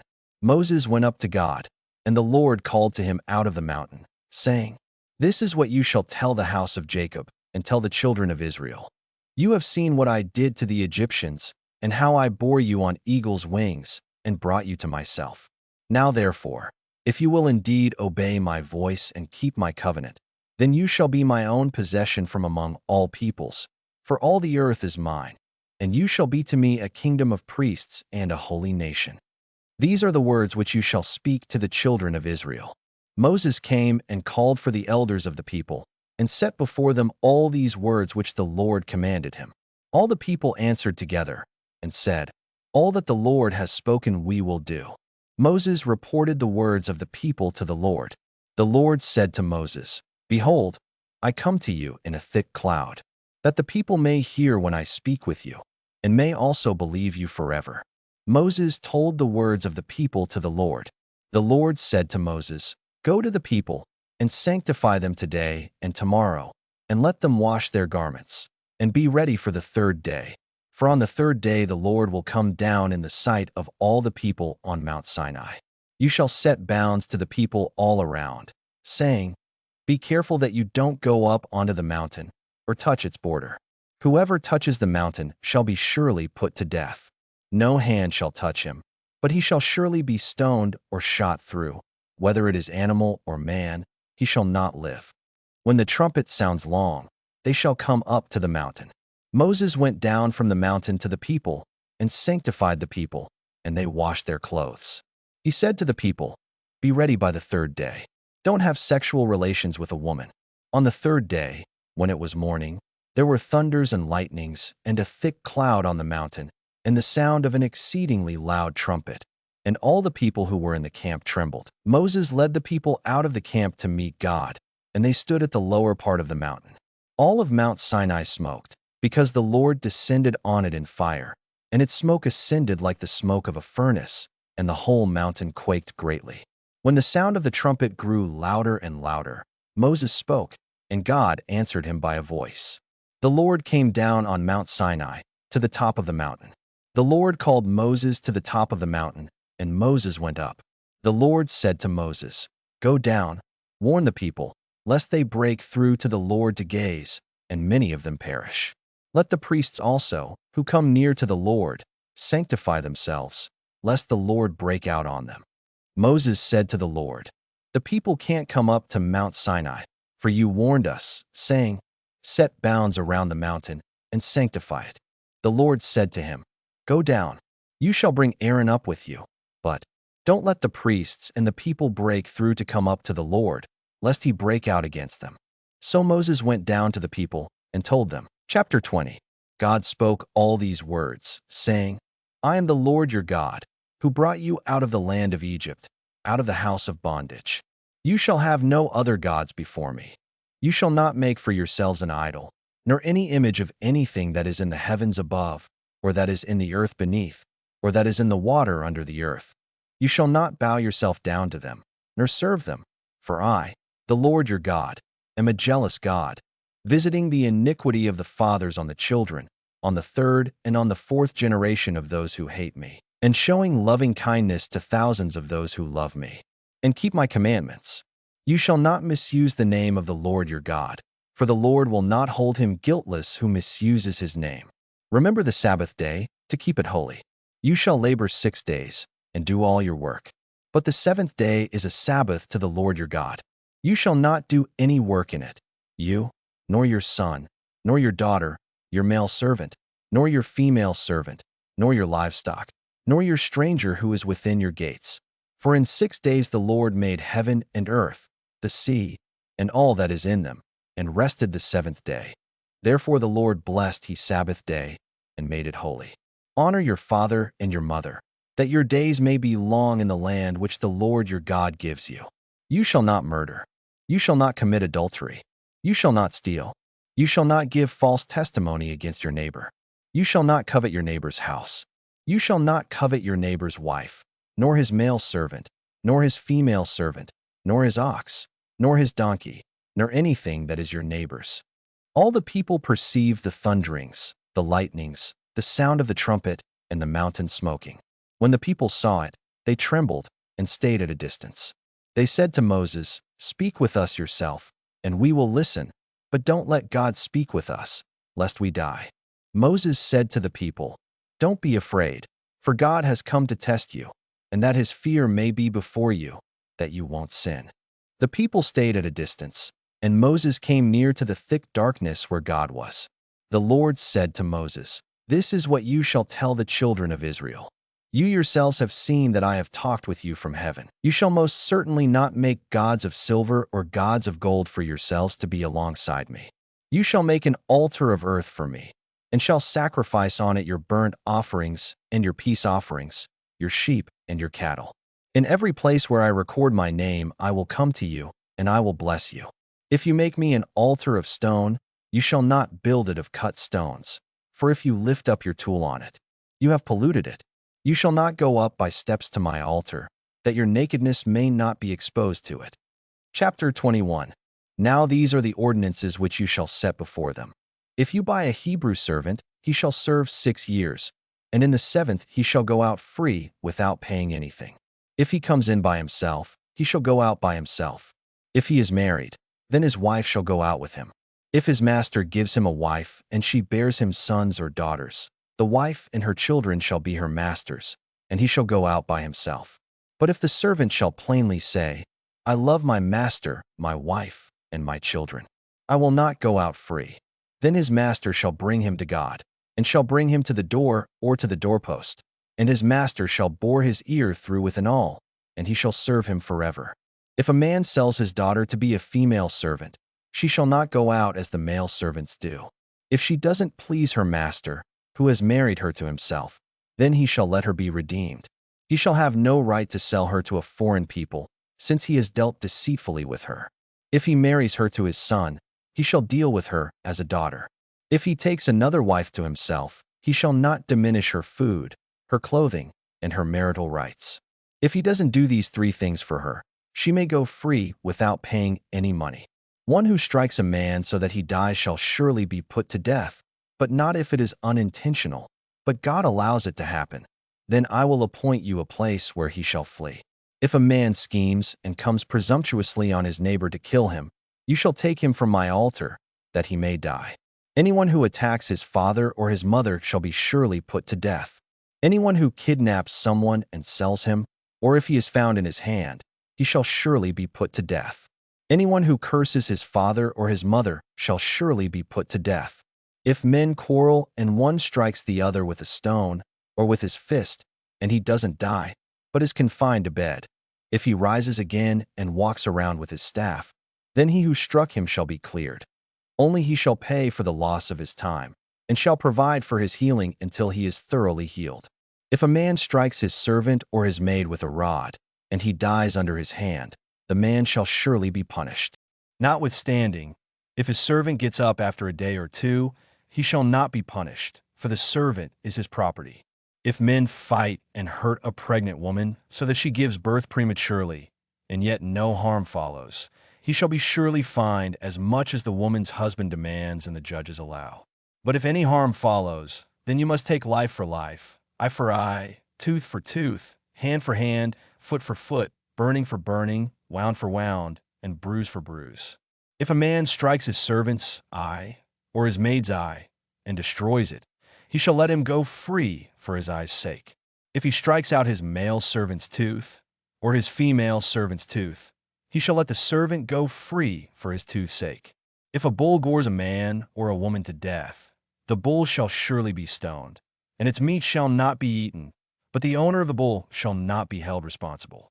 But if the bull had a habit of goring in the past, and this has been testified to its owner, and he has not kept it in, but it has killed a man or a woman, the bull shall be stoned, and its owner shall also be put to death. If a ransom is imposed on him, then he shall give for the redemption of his life whatever is imposed, whether it has gored a son or has gored a daughter. According to this judgment, it shall be done to him.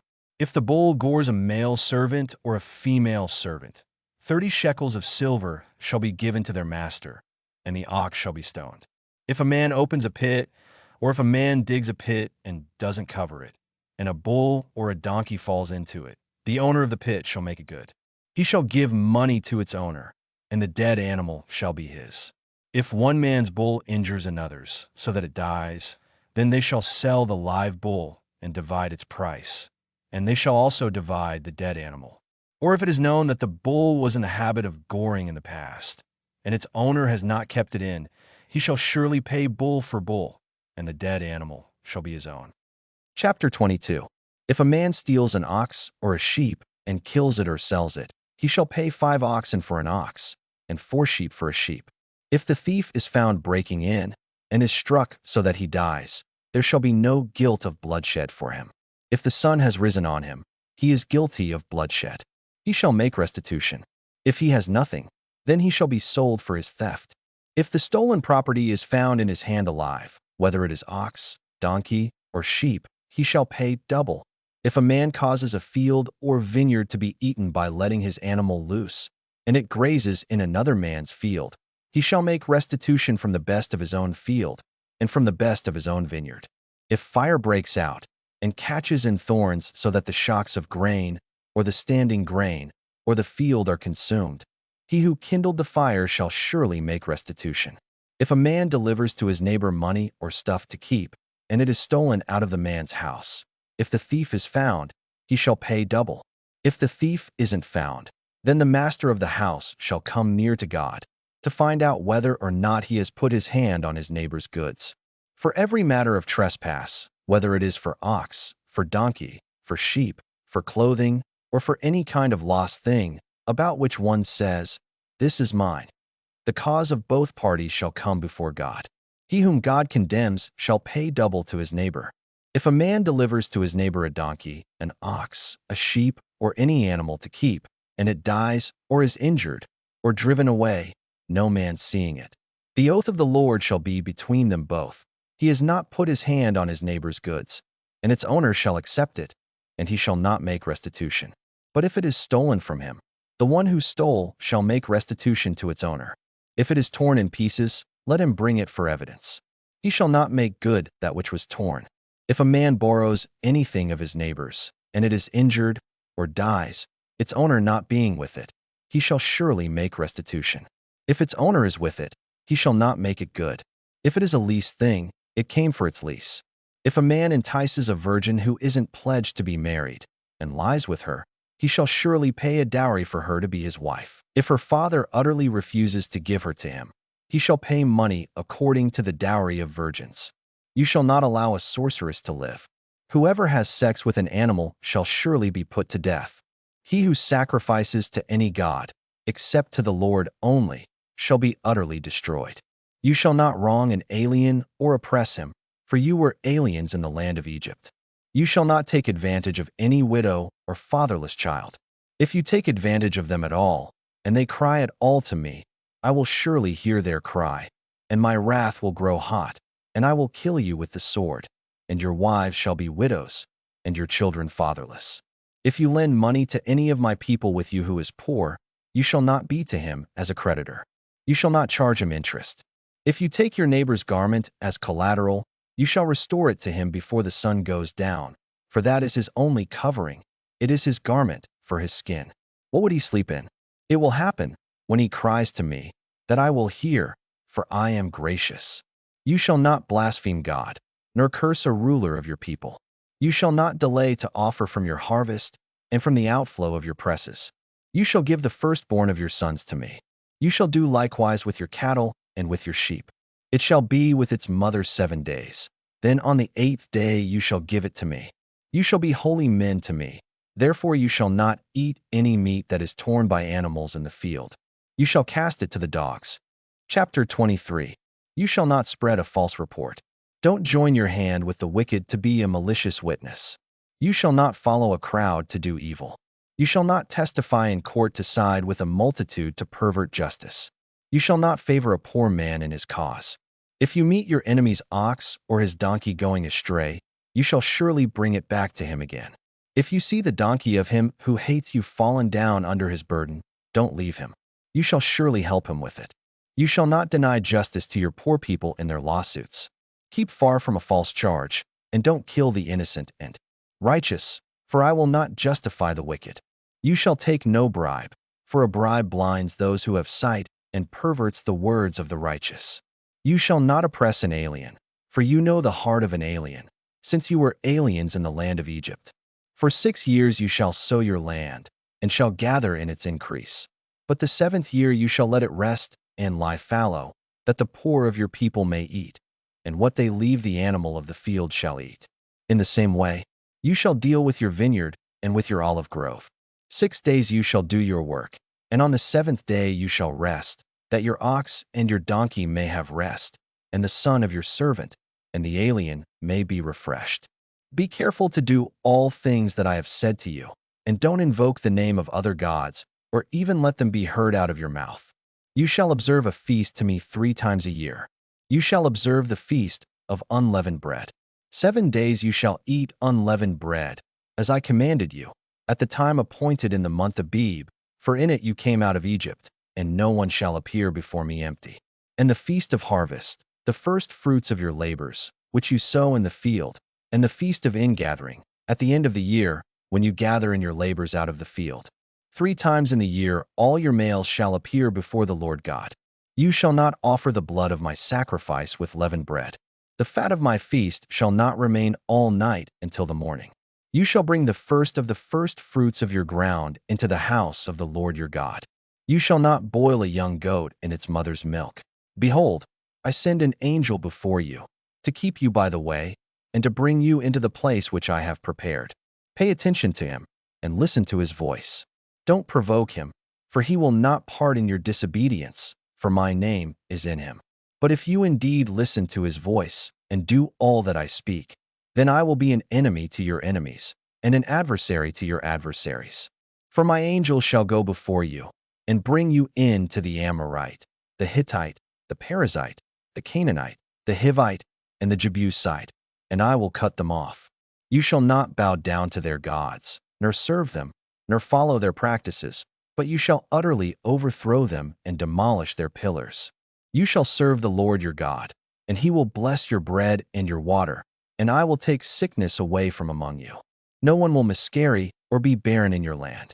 I will fulfill the number of your days. I will send my terror before you, and will confuse all the people to whom you come, and I will make all your enemies turn their backs to you. I will send the hornet before you, which will drive out the Hivite, the Canaanite, and the Hittite from before you. I will not drive them out from before you in 1 year, lest the land become desolate, and the animals of the field multiply against you. Little by little I will drive them out from before you, until you have increased and inherit the land. I will set your border from the Red Sea even to the sea of the Philistines, and from the wilderness to the river. For I will deliver the inhabitants of the land into your hand, and you shall drive them out before you. You shall make no covenant with them, nor with their gods. They shall not dwell in your land, lest they make you sin against me. For if you serve their gods, it will surely be a snare to you. Chapter 24. He said to Moses, Come up to the Lord, you, and Aaron, Nadab, and Abihu, and 70 of the elders of Israel, and worship from a distance. Moses alone shall come near to the Lord, but they shall not come near. The people shall not go up with him. Moses came and told the people all the Lord's words, and all the ordinances. And all the people answered with one voice, and said, All the words which the Lord has spoken will we do. Moses wrote all the Lord's words, then rose up early in the morning, and built an altar at the base of the mountain, with 12 pillars for the 12 tribes of Israel. He sent young men of the children of Israel, who offered burnt offerings and sacrificed peace offerings of cattle to the Lord. Moses took half of the blood and put it in basins, and half of the blood he sprinkled on the altar. He took the book of the covenant and read it in the hearing of the people, and they said, We will do all that the Lord has said, and be obedient. Moses took the blood and sprinkled it on the people, and said, Look, this is the blood of the covenant, which the Lord has made with you concerning all these words. Then Moses, Aaron, Nadab, Abihu, and 70 of the elders of Israel went up. They saw the God of Israel. Under his feet was like a paved work of sapphire stone, like the skies for clearness. He didn't lay his hand on the nobles of the children of Israel. They saw God, and ate and drank. The Lord said to Moses, Come up to me on the mountain, and stay here, and I will give you the stone tablets with the law and the commands that I have written, that you may teach them. Moses rose up with Joshua, his servant, and Moses went up onto God's mountain. He said to the elders, Wait here for us, until we come again to you. Behold, Aaron and Hur are with you. Whoever is involved in a dispute can go to them. Moses went up on the mountain, and the cloud covered the mountain. The Lord's glory settled on Mount Sinai, and the cloud covered it 6 days. The 7th day he called to Moses out of the middle of the cloud. The appearance of the Lord's glory was like devouring fire on the top of the mountain in the eyes of the children of Israel. Moses entered into the middle of the cloud, and went up on the mountain, and Moses was on the mountain 40 days and 40 nights. Chapter 25. The Lord spoke to Moses, saying, Speak to the children of Israel, that they take an offering for me. From everyone whose heart makes him willing, you shall take my offering. This is the offering which you shall take from them: gold, silver, bronze, blue, purple, scarlet, fine linen, goat's hair, ram's skins dyed red, sea cow hides, acacia wood, oil for the light, spices for the anointing oil and for the sweet incense, onyx stones, and stones to be set for the ephod and for the breastplate. Let them make me a sanctuary, that I may dwell among them. According to all that I show you, the pattern of the tabernacle, and the pattern of all of its furniture, even so you shall make it. They shall make an ark of acacia wood. Its length shall be 2.5 cubits, its width 1.5 cubits, and 1.5 cubits its height. You shall overlay it with pure gold. You shall overlay it inside and outside, and you shall make a gold molding around it. You shall cast 4 rings of gold for it, and put them in its 4 feet. 2 rings shall be on the one side of it, and 2 rings on the other side of it.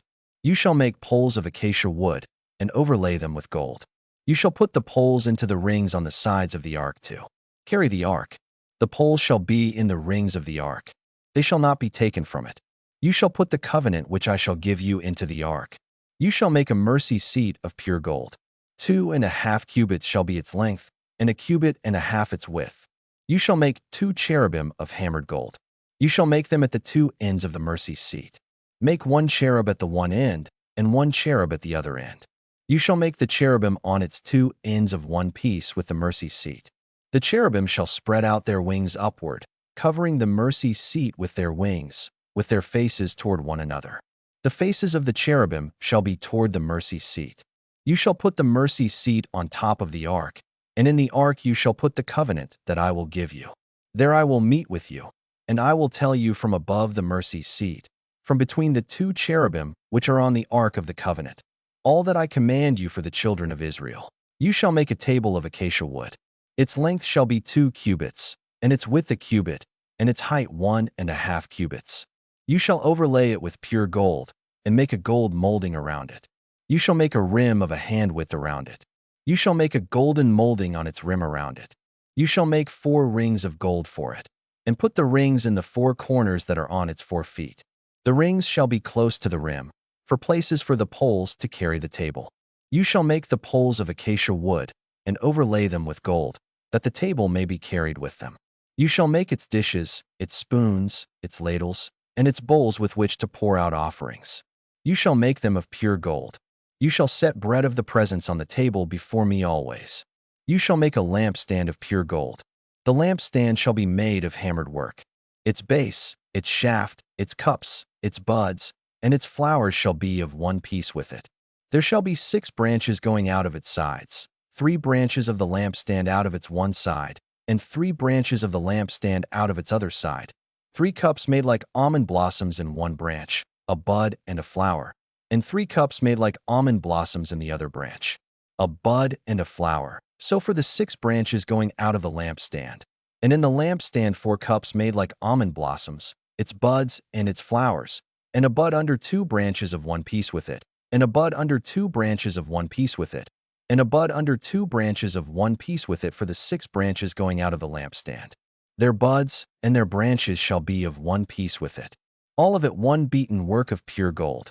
You shall make its lamps 7, and they shall light its lamps to give light to the space in front of it. Its snuffers and its snuff dishes shall be of pure gold. It shall be made of a talent of pure gold, with all these accessories. See that you make them after their pattern, which has been shown to you on the mountain. Chapter 26. Moreover, you shall make the tabernacle with 10 curtains of fine twined linen, and blue, and purple, and scarlet, with cherubim. You shall make them with the work of a skillful workman. The length of each curtain shall be 28 cubits, and the width of each curtain 4 cubits. All the curtains shall have one measure. 5 curtains shall be coupled together to one another, and the other 5 curtains shall be coupled to one another. You shall make loops of blue on the edge of the one curtain from the edge in the coupling, and you shall do likewise on the edge of the curtain that is outermost in the second coupling. You shall make 50 loops in the one curtain, and you shall make 50 loops in the edge of the curtain that is in the second coupling. The loops shall be opposite one another. You shall make 50 clasps of gold, and couple the curtains to one another with the clasps. The tabernacle shall be a unit. You shall make curtains of goat's hair for a covering over the tabernacle. You shall make 11 curtains. The length of each curtain shall be 30 cubits, and the width of each curtain 4 cubits. The 11 curtains shall have one measure. You shall couple 5 curtains by themselves, and 6 curtains by themselves, and shall double over the 6th curtain in the forefront of the tent. You shall make 50 loops on the edge of the one curtain that is outermost in the coupling, and 50 loops on the edge of the curtain which is outermost in the second coupling. You shall make 50 clasps of bronze, and put the clasps into the loops, and couple the tent together, that it may be one. The overhanging part that remains of the curtains of the tent, the half curtain that remains, shall hang over the back of the tabernacle. The cubit on the one side and the cubit on the other side, of that which remains in the length of the curtains of the tent, shall hang over the sides of the tabernacle on this side and on that side, to cover it. You shall make a covering for the tent of rams' skins dyed red, and a covering of sea-cow hides above. You shall make the boards for the tabernacle of acacia wood, standing upright. 10 cubits shall be the length of a board. There shall be 2 tenons in each board. joined to one another. Thus you shall make for all the boards of the tabernacle. You shall make 20 boards for the tabernacle, for the south side southward. You shall make 40 sockets of silver under the 20 boards, 2 sockets under one board for its 2 tenons, and 2 sockets under another board for its 2 tenons. For the second side of the tabernacle, on the north side, 20 boards, and their 40 sockets of silver, 2 sockets under one board, and 2 sockets under another board. For the far side of the tabernacle westward you shall make 6 boards. You shall make 2 boards for the corners of the tabernacle in the far side. They shall be double beneath, and in the same way they shall be whole to its top, to one ring. Thus shall it be for them both. They shall be for the 2 corners. There shall be 8 boards, and their sockets of silver, 16 sockets, 2 sockets under one board, and 2 sockets under another board. You shall make bars of acacia wood, 5 for the boards of the one side of the tabernacle, and 5 bars for the boards of the other side of the tabernacle, and 5 bars for the boards of the side of the tabernacle, for the far side westward. The middle bar in the middle of the board shall pass through from end to end. You shall overlay the boards with gold, and make their rings of gold for places for the bars. You shall overlay the bars with gold. You shall set up the tabernacle according to the way that it was shown to you on the mountain. You shall make a veil of blue, and purple, and scarlet, and fine twined linen, with cherubim. It shall be the work of a skillful workman. You shall hang it on 4 pillars of acacia overlaid with gold. Their hooks shall be of gold, on 4 sockets of silver. You shall hang up the veil under the clasps, and shall bring the ark of the covenant in there within the veil.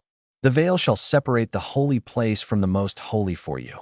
You shall put the mercy seat on the ark of the covenant in the most holy place. You shall set the table outside the veil, and the lampstand opposite the table on the side of the tabernacle toward the south. You shall put the table on the north side. You shall make a screen for the door of the tent, of blue, and purple, and scarlet, and fine twined linen, the work of the embroiderer. You shall make for the screen 5 pillars of acacia, and overlay them with gold. Their hooks shall be of gold. You shall cast 5 sockets of bronze for them. Chapter 27. You shall make the altar of acacia wood, 5 cubits long, and 5 cubits wide. The altar shall be square. Its height shall be 3 cubits. You shall make its horns on its 4 corners. Its horns shall be of one piece with it. You shall overlay it with bronze. You shall make its pots to take away its ashes, and its shovels, its basins, its meat hooks, and its fire pans. You shall make all its vessels of bronze. You shall make a grating for it of network of bronze. On the net you shall make 4 bronze rings in its 4 corners. You shall put it under the ledge around the altar beneath, that the net may reach halfway up the altar. You shall make poles for the altar, poles of acacia wood, and overlay them with bronze. Its poles shall be put into the rings, and the poles shall be on the 2 sides of the altar when carrying it. You shall make it hollow with planks. They shall make it as it has been shown you on the mountain. You shall make the court of the tabernacle, for the south side southward. There shall be hangings for the court of fine, twined linen 100 cubits long for one side. Its pillars shall be 20, and their sockets 20, of bronze. The hooks of the pillars and their fillets shall be of silver. Likewise for the length of the north side. There shall be hangings 100 cubits long, and its pillars 20, and their sockets 20, of bronze. The hooks of the pillars, and their fillets, of silver. For the width of the court on the west side shall be hangings of 50 cubits, their pillars 10, and their sockets 10. The width of the court on the east side eastward shall be 50 cubits. The hangings for the one side of the gate shall be 15 cubits, their pillars 3, and their sockets 3. For the other side shall be hangings of 15 cubits, their pillars 3, and their sockets 3. For the gate of the court shall be a screen of 20 cubits, of blue, and purple, and scarlet, and fine twined linen, the work of the embroiderer, their pillars 4, and their sockets 4. All the pillars of the court around shall be filleted with silver, their hooks of silver, and their sockets of bronze. The length of the court shall be 100 cubits, and the width 50 throughout, and the height 5 cubits, of fine twined linen, and their sockets of bronze. All the instruments of the tabernacle and all its service, and all its pins, and all the pins of the court, shall be of bronze. You shall command the children of Israel, that they bring to you pure olive oil beaten for the light, to cause a lamp to burn continually. In the tent of meeting, outside the veil which is before the covenant, Aaron and his sons shall keep it in order from evening to morning before the Lord. It shall be a statute forever throughout their generations on the behalf of the children of Israel. Chapter 28. Bring Aaron your brother, and his sons with him, near to you from among the children of Israel, that he may minister to me in the priest's office. Aaron, with Nadab, Abihu, Eleazar, and Ithamar, Aaron's sons. You shall make holy garments for Aaron your brother, for glory and for beauty. You shall speak to all who are wise-hearted, whom I have filled with the spirit of wisdom, that they make Aaron's garments to sanctify him, that he may minister to me in the priest's office. These are the garments which they shall make: a breastplate, an ephod, a robe, a fitted tunic, a turban, and a sash. They shall make holy garments for Aaron your brother and his sons, that he may minister to me in the priest's office.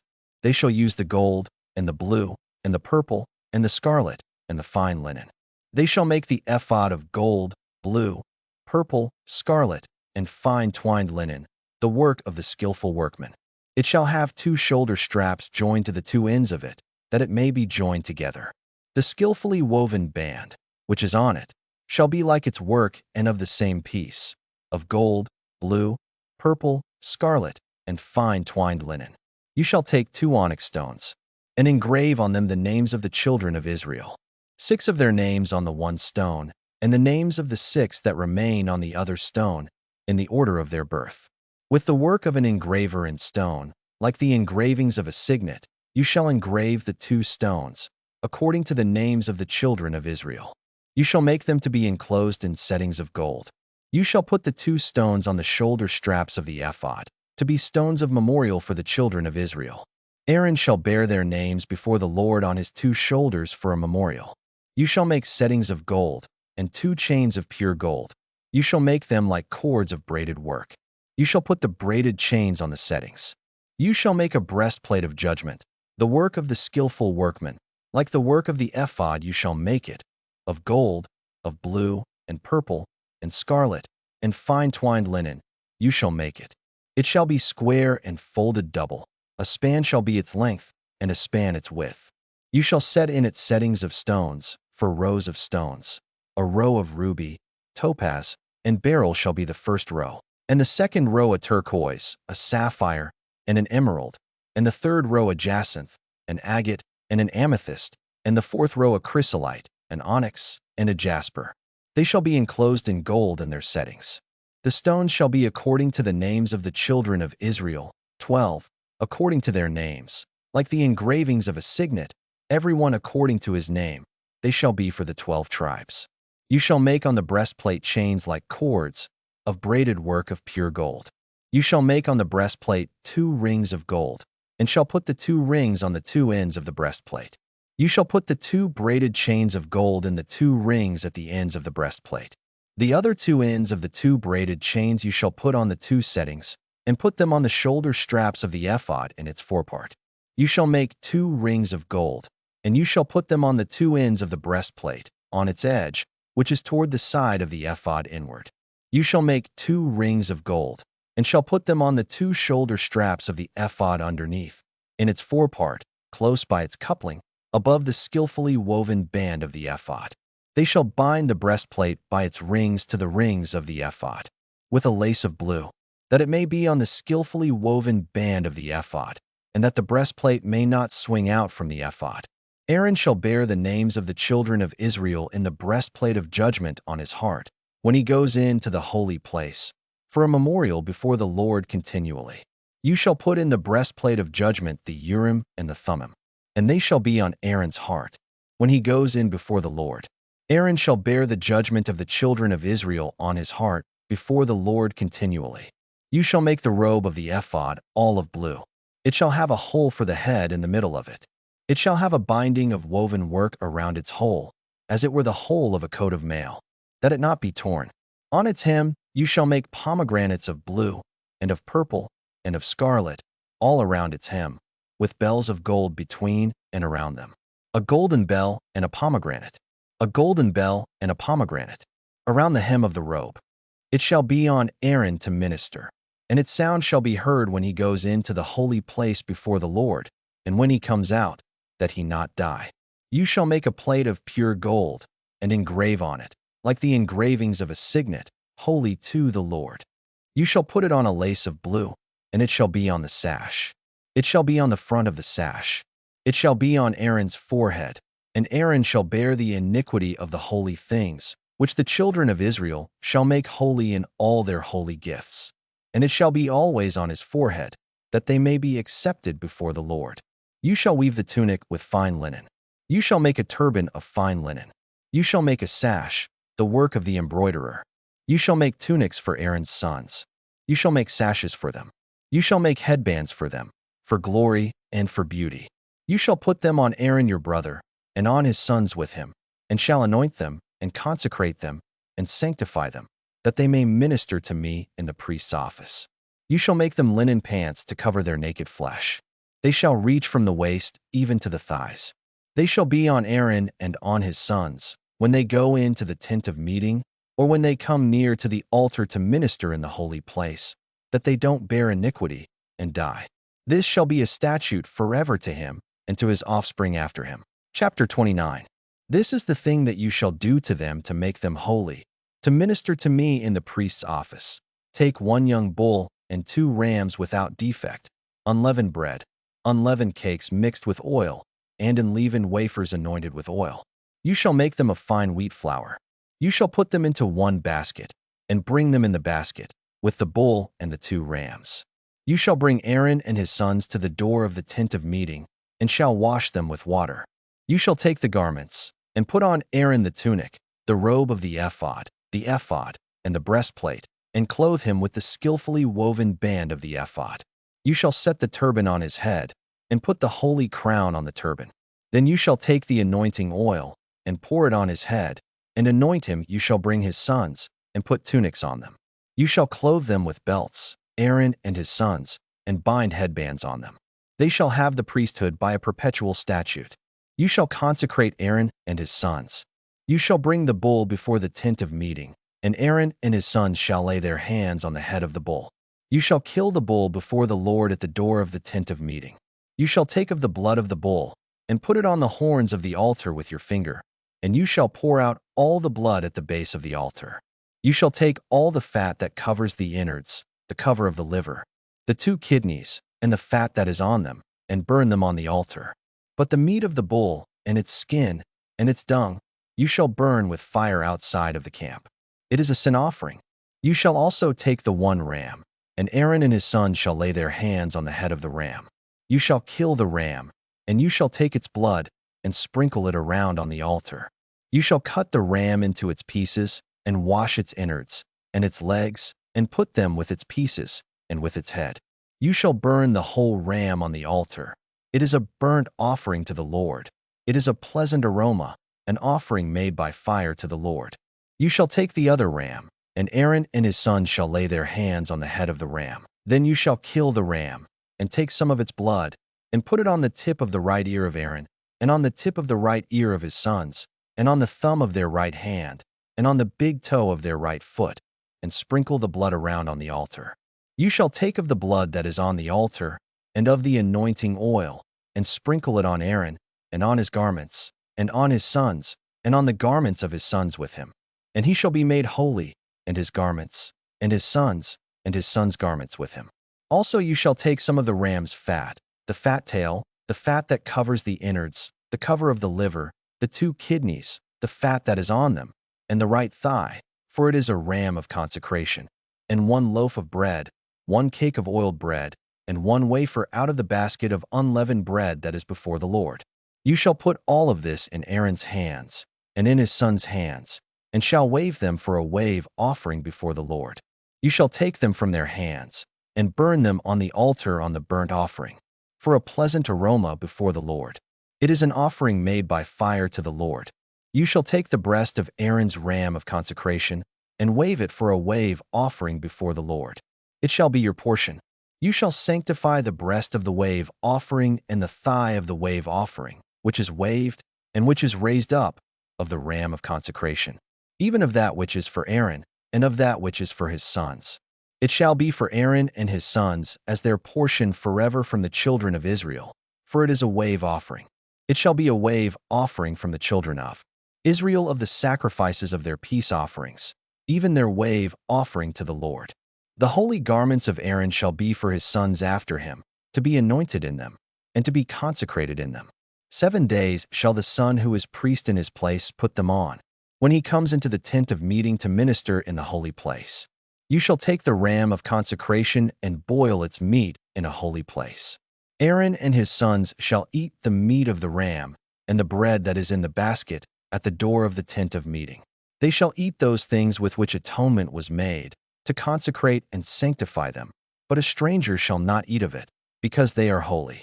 If anything of the meat of the consecration or of the bread remains to the morning, then you shall burn the remainder with fire. It shall not be eaten, because it is holy. You shall do so to Aaron and to his sons, according to all that I have commanded you. You shall consecrate them 7 days. Every day you shall offer the bull of sin offering for atonement. You shall cleanse the altar when you make atonement for it. You shall anoint it, to sanctify it. 7 days you shall make atonement for the altar and sanctify it, and the altar shall be most holy. Whatever touches the altar shall be holy. Now this is that which you shall offer on the altar: 2 lambs a year old day by day continually. The one lamb you shall offer in the morning, and the other lamb you shall offer at evening. And with the one lamb 1/10 part of an ephah of fine flour, mixed with the 4th part of a hin of beaten oil, and the 4th part of a hin of wine for a drink offering.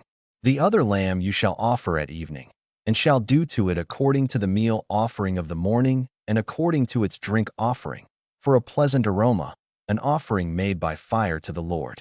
It shall be a continual burnt offering throughout your generations at the door of the tent of meeting before the Lord, where I will meet with you, to speak there to you. There I will meet with the children of Israel, and the place shall be sanctified by my glory. I will sanctify the tent of meeting and the altar. I will also sanctify Aaron and his sons to minister to me in the priest's office. I will dwell among the children of Israel, and will be their God. They shall know that I am the Lord their God, who brought them out of the land of Egypt, that I might dwell among them. I am the Lord their God. They shall know that I am the Lord their God, who brought them out of the land of Egypt, that I might dwell among them. I am the Lord their God. Chapter 30. You shall make an altar to burn incense on. You shall make it of acacia wood. Its length shall be a cubit, and its width a cubit. It shall be square, and its height shall be 2 cubits. Its horns shall be of one piece with it. You shall overlay it with pure gold, its top, its sides around it, and its horns, and you shall make a gold molding around it.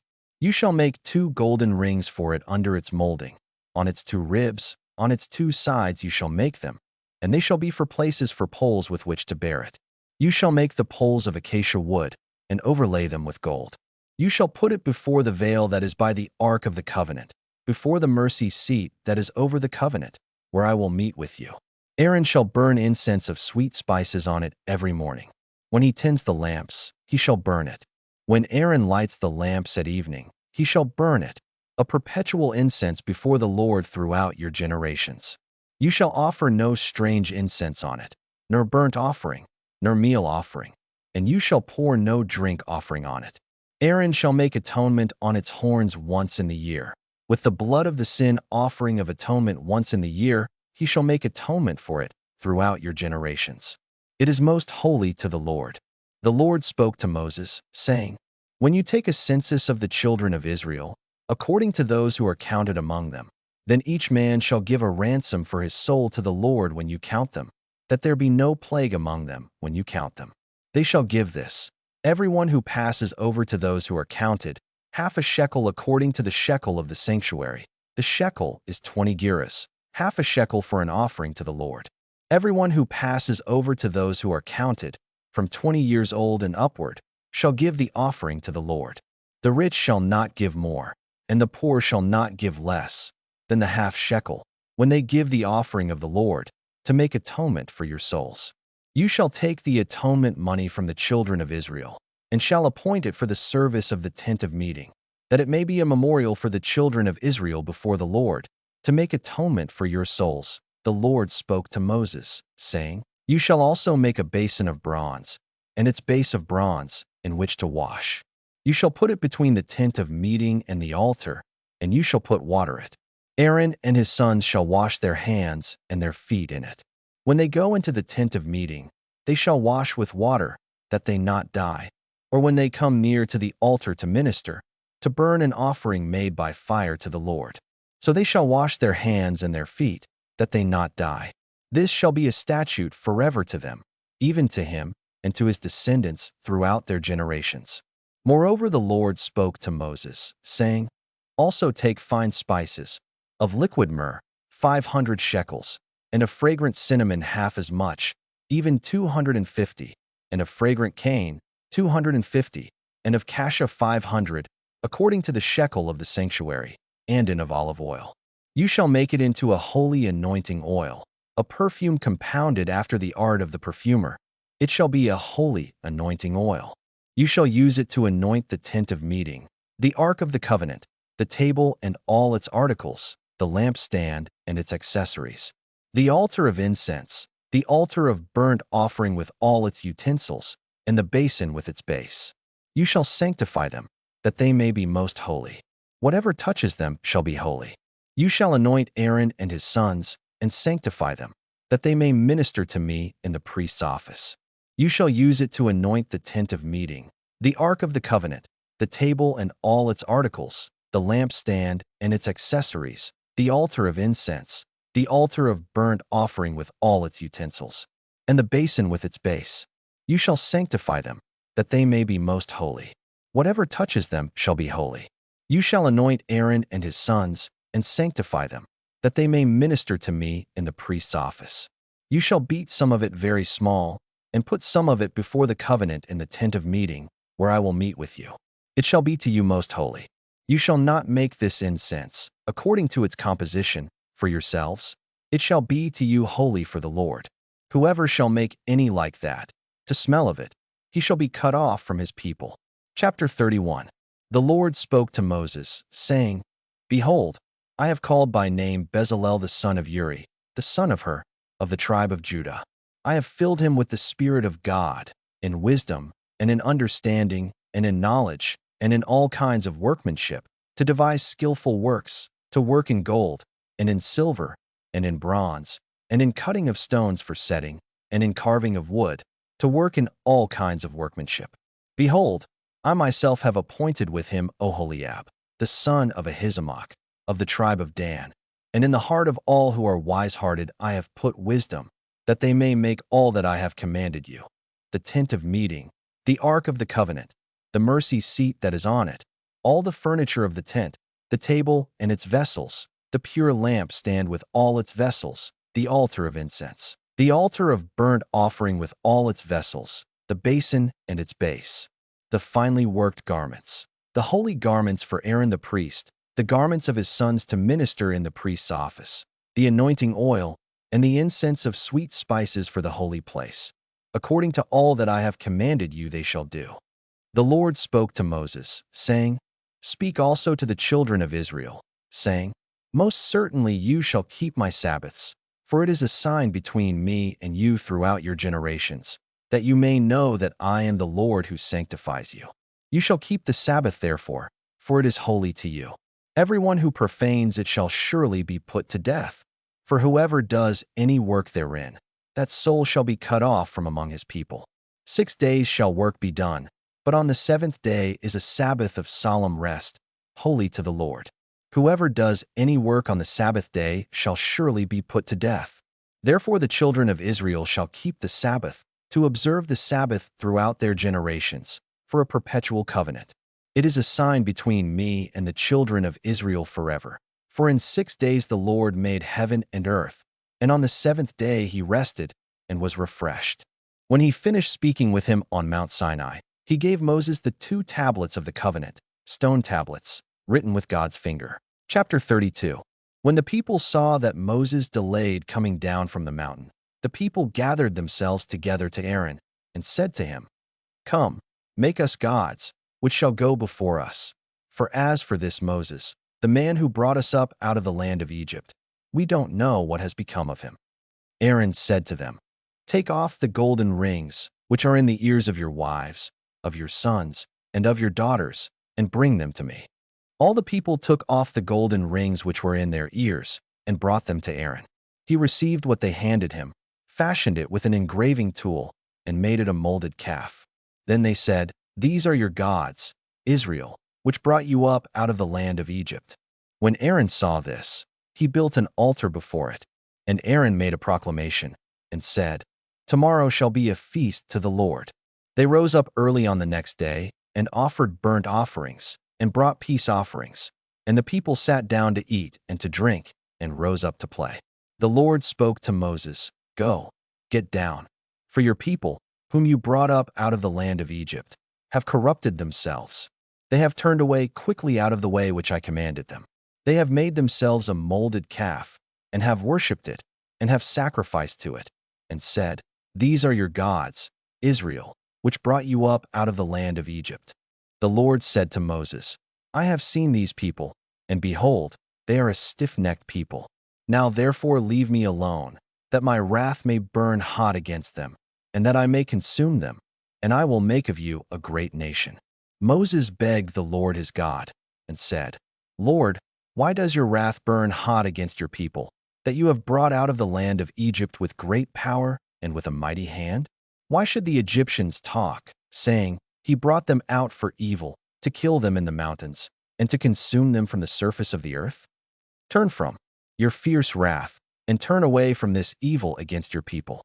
Remember Abraham, Isaac, and Israel, your servants, to whom you swore by your own self, and said to them, 'I will multiply your offspring as the stars of the sky, and all this land that I have spoken of I will give to your offspring, and they shall inherit it forever.'" So the Lord turned away from the evil which he said he would do to his people. Moses turned and went down from the mountain with the 2 tablets of the covenant in his hand, tablets that were written on both their sides. They were written on one side and on the other. The tablets were the work of God, and the writing was the writing of God, engraved on the tablets. When Joshua heard the noise of the people as they shouted, he said to Moses, "There is the noise of war in the camp." He said, "It isn't the voice of those who shout for victory. It is not the voice of those who cry for being overcome, but the noise of those who sing that I hear." As soon as he came near to the camp, he saw the calf and the dancing. Then Moses' anger grew hot, and he threw the tablets out of his hands and broke them beneath the mountain. He took the calf which they had made and burned it with fire, ground it to powder, and scattered it on the water, and made the children of Israel drink it. Moses said to Aaron, "What did these people do to you, that you have brought a great sin on them?" Aaron said, "Don't let the anger of my Lord grow hot. You know the people, that they are set on evil. For they said to me, 'Make us gods, which shall go before us.' As for this Moses, the man who brought us up out of the land of Egypt, we don't know what has become of him." I said to them, "Whoever has any gold, let them take it off." So they gave it to me, and I threw it into the fire, and out came this calf. When Moses saw that the people were out of control, for Aaron had let them lose control, causing derision among their enemies, then Moses stood in the gate of the camp and said, "Whoever is on the Lord's side, come to me." All the sons of Levi gathered themselves together to him. He said to them, "The Lord, the God of Israel, says, 'Every man put his sword on his thigh, and go back and forth from gate to gate throughout the camp, and every man kill his brother, and every man his companion, and every man his neighbor.'" The sons of Levi did according to the word of Moses. About 3,000 men fell of the people that day. Moses said, "Consecrate yourselves today to the Lord, for every man was against his son and against his brother, that he may give you a blessing today." On the next day, Moses said to the people, "You have sinned a great sin. Now I will go up to the Lord. Perhaps I shall make atonement for your sin." Moses returned to the Lord and said, "Oh, this people have sinned a great sin and have made themselves gods of gold. Yet now, if you will, forgive their sin, and if not, please blot me out of your book which you have written." The Lord said to Moses, "Whoever has sinned against me, I will blot him out of my book. Now go, lead the people to the place of which I have spoken to you. Behold, my angel shall go before you. Nevertheless, in the day when I punish, I will punish them for their sin." The Lord struck the people because of what they did with the calf which Aaron made. Chapter 33. The Lord spoke to Moses, Depart, go up from here, you and the people that you have brought up out of the land of Egypt, to the land of which I swore to Abraham, to Isaac, and to Jacob, saying, I will give it to your offspring. I will send an angel before you, and I will drive out the Canaanite, the Amorite, and the Hittite, and the Perizzite, the Hivite, and the Jebusite. Go to a land flowing with milk and honey, but I will not go up among you, for you are a stiff-necked people, lest I consume you on the way. When the people heard this evil news, they mourned, and no one put on his jewelry. The Lord had said to Moses, Tell the children of Israel, you are a stiff-necked people. If I were to go up among you for one moment, I would consume you. Therefore now take off your jewelry from you, that I may know what to do to you. The children of Israel stripped themselves of their jewelry from Mount Horeb onward. Now Moses used to take the tent and pitch it outside the camp, far away from the camp, and he called it the tent of meeting. Everyone who sought the Lord went out to the tent of meeting, which was outside the camp. When Moses went out to the tent, all the people rose up and stood, everyone at their tent door, and watched Moses until he had gone into the tent. When Moses entered into the tent, the pillar of cloud descended, stood at the door of the tent, and the Lord spoke with Moses. All the people saw the pillar of cloud stand at the door of the tent, and all the people rose up and worshipped, everyone at their tent door. The Lord spoke to Moses face to face, as a man speaks to his friend. He turned again into the camp, but his servant Joshua, the son of Nun, a young man, didn't depart from the tent. Moses said to the Lord, Behold, you tell me, bring up this people, and you haven't let me know whom you will send with me. Yet you have said, I know you by name, and you have also found favor in my sight. Now therefore, if I have found favor in your sight, please show me your way, now, that I may know you, so that I may find favor in your sight, and consider that this nation is your people. He said, My presence will go with you, and I will give you rest. Moses said to him, If your presence doesn't go with me, don't carry us up from here. For how would people know that I have found favor in your sight, I and your people? Isn't it that you go with us, so that we are separated, I and your people, from all the people who are on the surface of the earth? The Lord said to Moses, I will do this thing also that you have spoken, for you have found favor in my sight, and I know you by name. Moses said, Please show me your glory. He said, I will make all my goodness pass before you, and will proclaim the Lord's name before you. I will be gracious to whom I will be gracious, and will show mercy on whom I will show mercy. He said, You cannot see my face, for man may not see me and live. The Lord also said, Behold, there is a place by me, and you shall stand on the rock. It will happen, while my glory passes by, that I will put you in a cleft of the rock, and will cover you with my hand until I have passed by. Then I will take away my hand, and you will see my back, but my face shall not be seen. Chapter 34. The Lord said to Moses, Chisel 2 stone tablets like the first. I will write on the tablets the words that were on the first tablets, which you broke. Be ready by the morning, and come up in the morning to Mount Sinai, and present yourself there to me on the top of the mountain. No one shall come up with you or be seen anywhere on the mountain. Do not let the flocks or herds graze in front of that mountain. He chiseled 2 tablets of stone like the first. Then Moses rose up early in the morning and went up to Mount Sinai, as the Lord had commanded him, and took in his hand 2 stone tablets. The Lord descended in the cloud and stood with him there, and proclaimed the Lord's name. The Lord passed by before him and proclaimed, The Lord, a merciful and gracious God, slow to anger, and abundant in loving kindness and truth, keeping loving kindness for thousands, forgiving iniquity and disobedience and sin, and who will by no means clear the guilty, visiting the iniquity of the fathers on the children, and on the children's children, on the 3rd and on the 4th generation. Moses hurried and bowed his head toward the earth and worshipped. He said, If now I have found favor in your sight, Lord, please let the Lord go among us. Even though this is a stiff-necked people, pardon our iniquity and our sin, and take us for your inheritance. He said, Behold, I make a covenant. Before all your people I will do marvels, such as have not been worked in all the earth, nor in any nation. And all the people among whom you are shall see the work of the Lord. For it is an awesome thing that I do with you. Observe that which I command you today. Behold, I will drive out before you the Amorite, the Canaanite, the Hittite, the Perizzite, the Hivite, and the Jebusite. Be careful, lest you make a covenant with the inhabitants of the land where you are going, lest it be for a snare among you. But you shall break down their altars, and dash in pieces their pillars, and you shall cut down their Asherah poles. For you shall worship no other God. For the Lord, whose name is jealous, is a jealous God. Don't make a covenant with the inhabitants of the land, lest they play the prostitute after their gods, and sacrifice to their gods. And one call you, and you eat of his sacrifice, and you take of their daughters to your sons, and their daughters play the prostitute after their gods, and make your sons play the prostitute after their gods. You shall make no cast idols for yourselves. You shall keep the feast of unleavened bread. 7 days you shall eat unleavened bread, as I commanded you, at the time appointed in the month of W.E.B. For in the month of W.E.B. you came out of Egypt. All that opens the womb is mine, and all your livestock that is male, the firstborn of cow and sheep. You shall redeem the firstborn of a donkey with a lamb.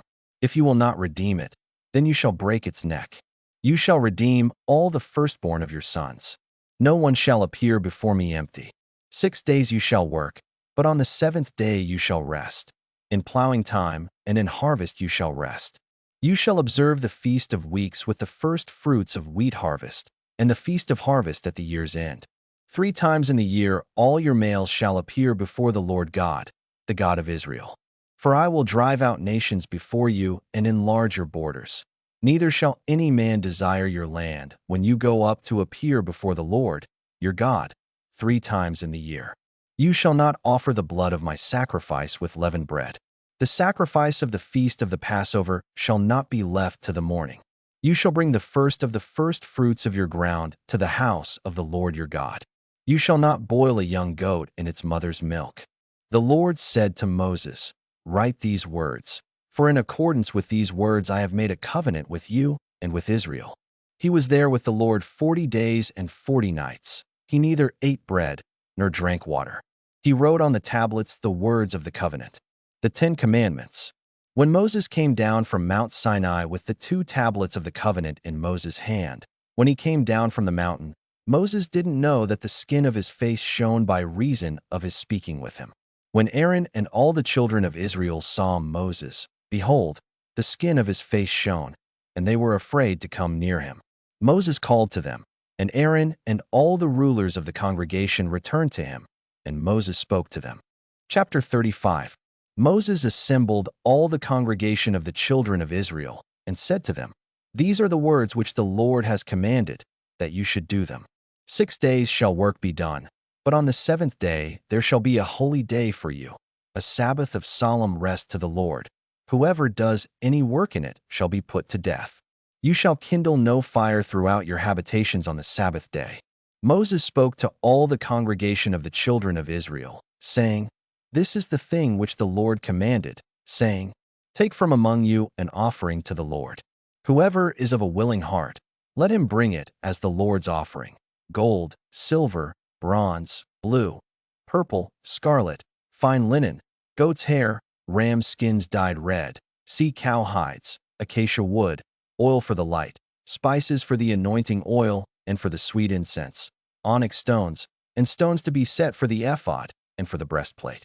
Let every wise-hearted man among you come, and make all that the Lord has commanded: the tabernacle, its outer covering, its roof, its clasps, its boards, its bars, its pillars, and its sockets, the ark and its poles, the mercy seat, the veil of the screen, the table with its poles and all its vessels, and the showbread, the lampstand also for the light, with its vessels, its lamps, and the oil for the light, and the altar of incense with its poles, the anointing oil, the sweet incense, the screen for the door, at the door of the tabernacle, the altar of burnt offering, with its grating of bronze, its poles, and all its vessels, the basin and its base, the hangings of the court, its pillars, their sockets, and the screen for the gate of the court, the pins of the tabernacle, the pins of the court, and their cords, the finely worked garments for ministering in the holy place, the holy garments for Aaron the priest, and the garments of his sons, to minister in the priest's office, All the congregation of the children of Israel departed from the presence of Moses. They came, everyone whose heart stirred him up, and everyone whom his spirit made willing, and brought the Lord's offering for the work of the tent of meeting, and for all of its service, and for the holy garments. They came, both men and women, as many as were willing-hearted, and brought brooches, earrings, signet rings, and armlets, all jewels of gold, even every man who offered an offering of gold to the Lord. Everyone with whom was found blue, purple, scarlet, fine linen, goat's hair, ram's skins dyed red, and sea-cow hides, brought them. Everyone who offered an offering of silver and bronze brought the Lord's offering, and everyone with whom was found acacia wood for any work of the service brought it. All the women who were wise-hearted spun with their hands, and brought that which they had spun, the blue, the purple, the scarlet, and the fine linen. All the women whose hearts stirred them up in wisdom spun the goat's hair. The rulers brought the onyx stones and the stones to be set for the ephod and for the breastplate, with the spice and the oil for the light, for the anointing oil, and for the sweet incense. The children of Israel brought a free will offering to the Lord, every man and woman whose heart made them willing to bring for all the work, which the Lord had commanded to be made by Moses. Moses said to the children of Israel, Behold, the Lord has called by name Bezalel the son of Uri, the son of Hur, of the tribe of Judah. He has filled him with the Spirit of God, in wisdom, in understanding, in knowledge, and in all kinds of workmanship, and to make skillful works, to work in gold, in silver, in bronze, in cutting of stones for setting, and in carving of wood, to work in all kinds of skillful workmanship. He has put in his heart that he may teach, both he and Oholiab, the son of Ahisamach, of the tribe of Dan. He has filled them with wisdom of heart to work all kinds of workmanship, of the engraver, of the skillful workman, and of the embroiderer, in blue, in purple, in scarlet, and in fine linen, and of the weaver, even of those who do any workmanship, and of those who make skillful works. Chapter 36. Bezalel and Oholiab shall work with every wise-hearted man, in whom the Lord has put wisdom and understanding to know how to do all the work, for the service of the sanctuary, according to all that the Lord has commanded. Moses called Bezalel and Oholiab, and every wise-hearted man, in whose heart the Lord had put wisdom, even everyone whose heart stirred him up to come to the work to do it. They received from Moses all the offering which the children of Israel had brought for the work of the service of the sanctuary, with which to make it. They kept bringing free will offerings to him every morning. All the wise men, who performed all the work of the sanctuary, each came from his work which he did. Moses gave a commandment, and they caused it to be proclaimed throughout the camp, saying, Let neither man nor woman make anything else for the offering for the sanctuary. So the people were restrained from bringing, for the stuff they had was sufficient to do all the work and too much. All the wise-hearted men among those who did the work made the tabernacle with 10 curtains of fine twined linen, blue, purple, and scarlet. They made them with cherubim, the work of a skillful workman. The length of each curtain was 28 cubits, and the width of each curtain 4 cubits. All the curtains had one measure. He coupled 5 curtains to one another, and the other 5 curtains he coupled to one another. He made loops of blue on the edge of the one curtain from the edge in the coupling. Likewise he made in the edge of the curtain that was outermost in the second coupling. He made 50 loops in the one curtain, and he made 50 loops in the edge of the curtain that was in the second coupling. The loops were opposite to one another. He made 50 clasps of gold, and coupled the curtains to one another with the clasps, so the tabernacle was a unit. He made curtains of goat's hair for a covering over the tabernacle. He made them 11 curtains. The length of each curtain was 30 cubits, and 4 cubits the width of each curtain. The 11 curtains had one measure. He coupled 5 curtains by themselves, and 6 curtains by themselves. He made 50 loops on the edge of the curtain that was outermost in the coupling, and he made 50 loops on the edge of the curtain which was outermost in the second coupling. He made 50 clasps of bronze to couple the tent together, that it might be a unit. He made a covering for the tent of rams' skins dyed red, and a covering of sea-cow hides above. He made the boards for the tabernacle of acacia wood, standing up. 10 cubits was the length of a board, and a cubit and a half the width of each board. Each board had 2 tenons, joined to one another. He made all the boards of the tabernacle this way. He made the boards for the tabernacle, 20 boards for the south side southward. He made 40 sockets of silver under the 20 boards. 2 sockets under one board for its 2 tenons, and 2 sockets under another board for its 2 tenons. For the second side of the tabernacle, on the north side, he made 20 boards and their 40 sockets of silver. 2 sockets under one board, and 2 sockets under another board. For the far part of the tabernacle westward, he made 6 boards. He made 2 boards for the corners of the tabernacle in the far part. They were double beneath, and in the same way they were all the way to its top to one ring. He did this to both of them in the 2 corners.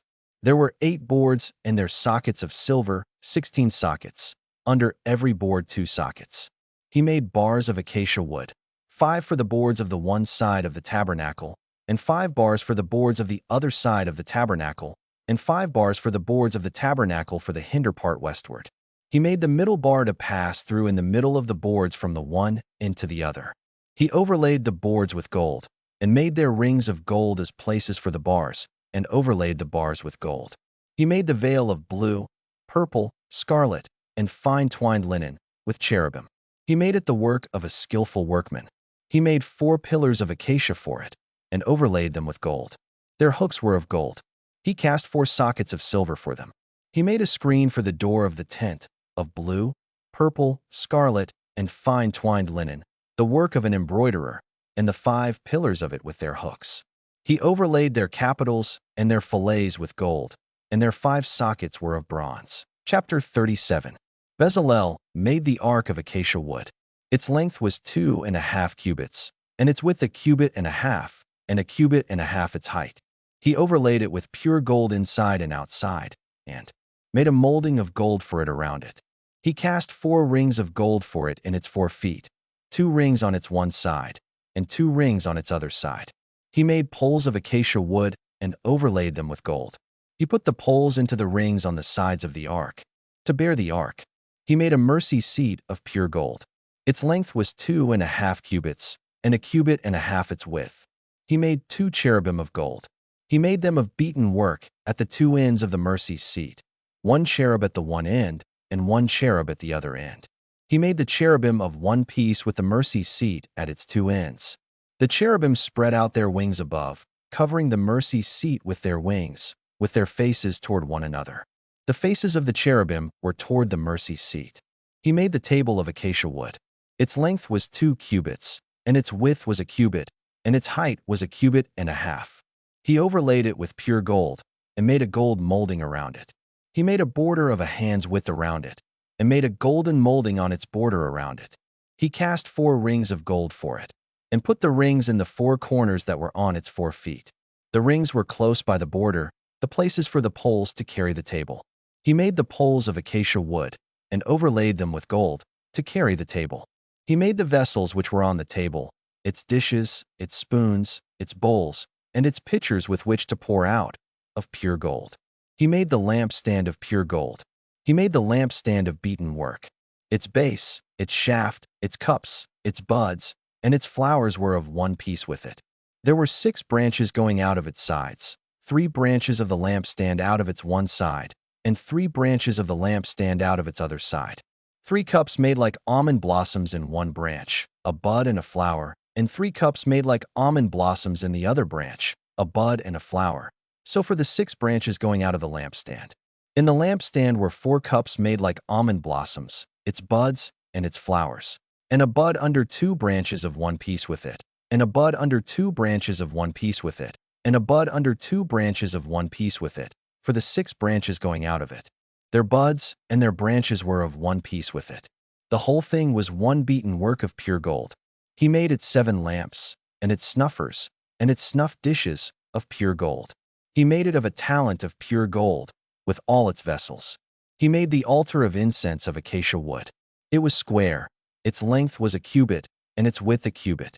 Its height was 2 cubits. Its horns were of one piece with it.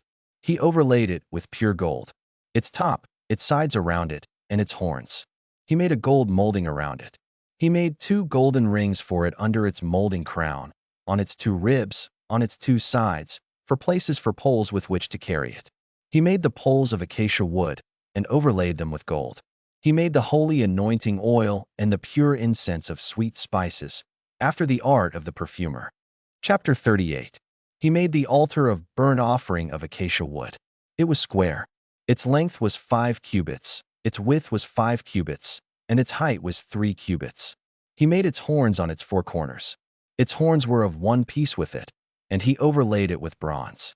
He made all the vessels of the altar, the pots, the shovels, the basins, the forks, and the fire pans. He made all its vessels of bronze. He made for the altar a grating of a network of bronze, under the ledge around it beneath, reaching halfway up. He cast 4 rings for the 4 corners of bronze grating, to be places for the poles. He made the poles of acacia wood, and overlaid them with bronze. He put the poles into the rings on the sides of the altar, with which to carry it. He made it hollow with planks. He made the basin of bronze, and its base of bronze, out of the mirrors of the ministering women who ministered at the door of the tent of meeting. He made the court, for the south side southward. The hangings of the court were of fine, twined linen, 100 cubits. Their pillars were 20, and their sockets 20, of bronze. The hooks of the pillars and their fillets were of silver. For the north side 100 cubits, their pillars 20, and their sockets 20, of bronze. The hooks of the pillars and their fillets of silver. For the west side were hangings of 50 cubits, their pillars 10, and their sockets 10, the hooks of the pillars and their fillets of silver. For the east side eastward 50 cubits. The hangings for the one side were 15 cubits, their pillars 3, and their sockets 3. And so for the other side. On this hand and that hand by the gate of the court were hangings of 15 cubits, their pillars 3, and their sockets 3. All the hangings around the court were of fine, twined linen. The sockets for the pillars were of bronze. The hooks of the pillars and their fillets were of silver. Their capitals were overlaid with silver. All the pillars of the court had silver bands. The screen for the gate of the court was the work of the embroiderer, of blue, purple, scarlet, and fine twined linen. 20 cubits was the length, and the height along the width was 5 cubits, like the hangings of the court. Their pillars were 4, and their sockets 4, of bronze, their hooks of silver, and the overlaying of their capitals, and their fillets of silver. All the pins of the tabernacle, and around the court, were of bronze. These are the amounts of materials used for the tabernacle, even the tabernacle of the testimony, as they were counted, according to the commandment of Moses, for the service of the Levites, by the hand of Ithamar, the son of Aaron the priest. Bezalel the son of Uri, the son of Hur, of the tribe of Judah, made all that the Lord commanded Moses. With him was Oholiab, the son of Ahisamach, of the tribe of Dan, an engraver, and a skillful workman, and an embroiderer in blue, in purple, in scarlet, and in fine linen. All the gold that was used for the work in all the work of the sanctuary, even the gold of the offering, was 29 talents and 730 shekels, according to the shekel of the sanctuary. The silver of those who were counted of the congregation was 100 talents and 1,775 shekels, according to the shekel of the sanctuary. A beker a head, that is, half a shekel, according to the shekel of the sanctuary, for everyone who passed over to those who were counted, from 20 years old and upward, for 603,550 men. The 100 talents of silver were for casting the sockets of the sanctuary and the sockets of the veil. 100 sockets for the 100 talents, 1 talent per socket. From the 1,775 shekels he made hooks for the pillars, overlaid their capitals, and made fillets for them. The bronze of the offering was 70 talents and 2,400 shekels. With this he made the sockets to the door of the tent of meeting, the bronze altar, the bronze grating for it, all the vessels of the altar, the sockets around the court, the sockets of the gate of the court, all the pins of the tabernacle, and all the pins around the court. Chapter 39.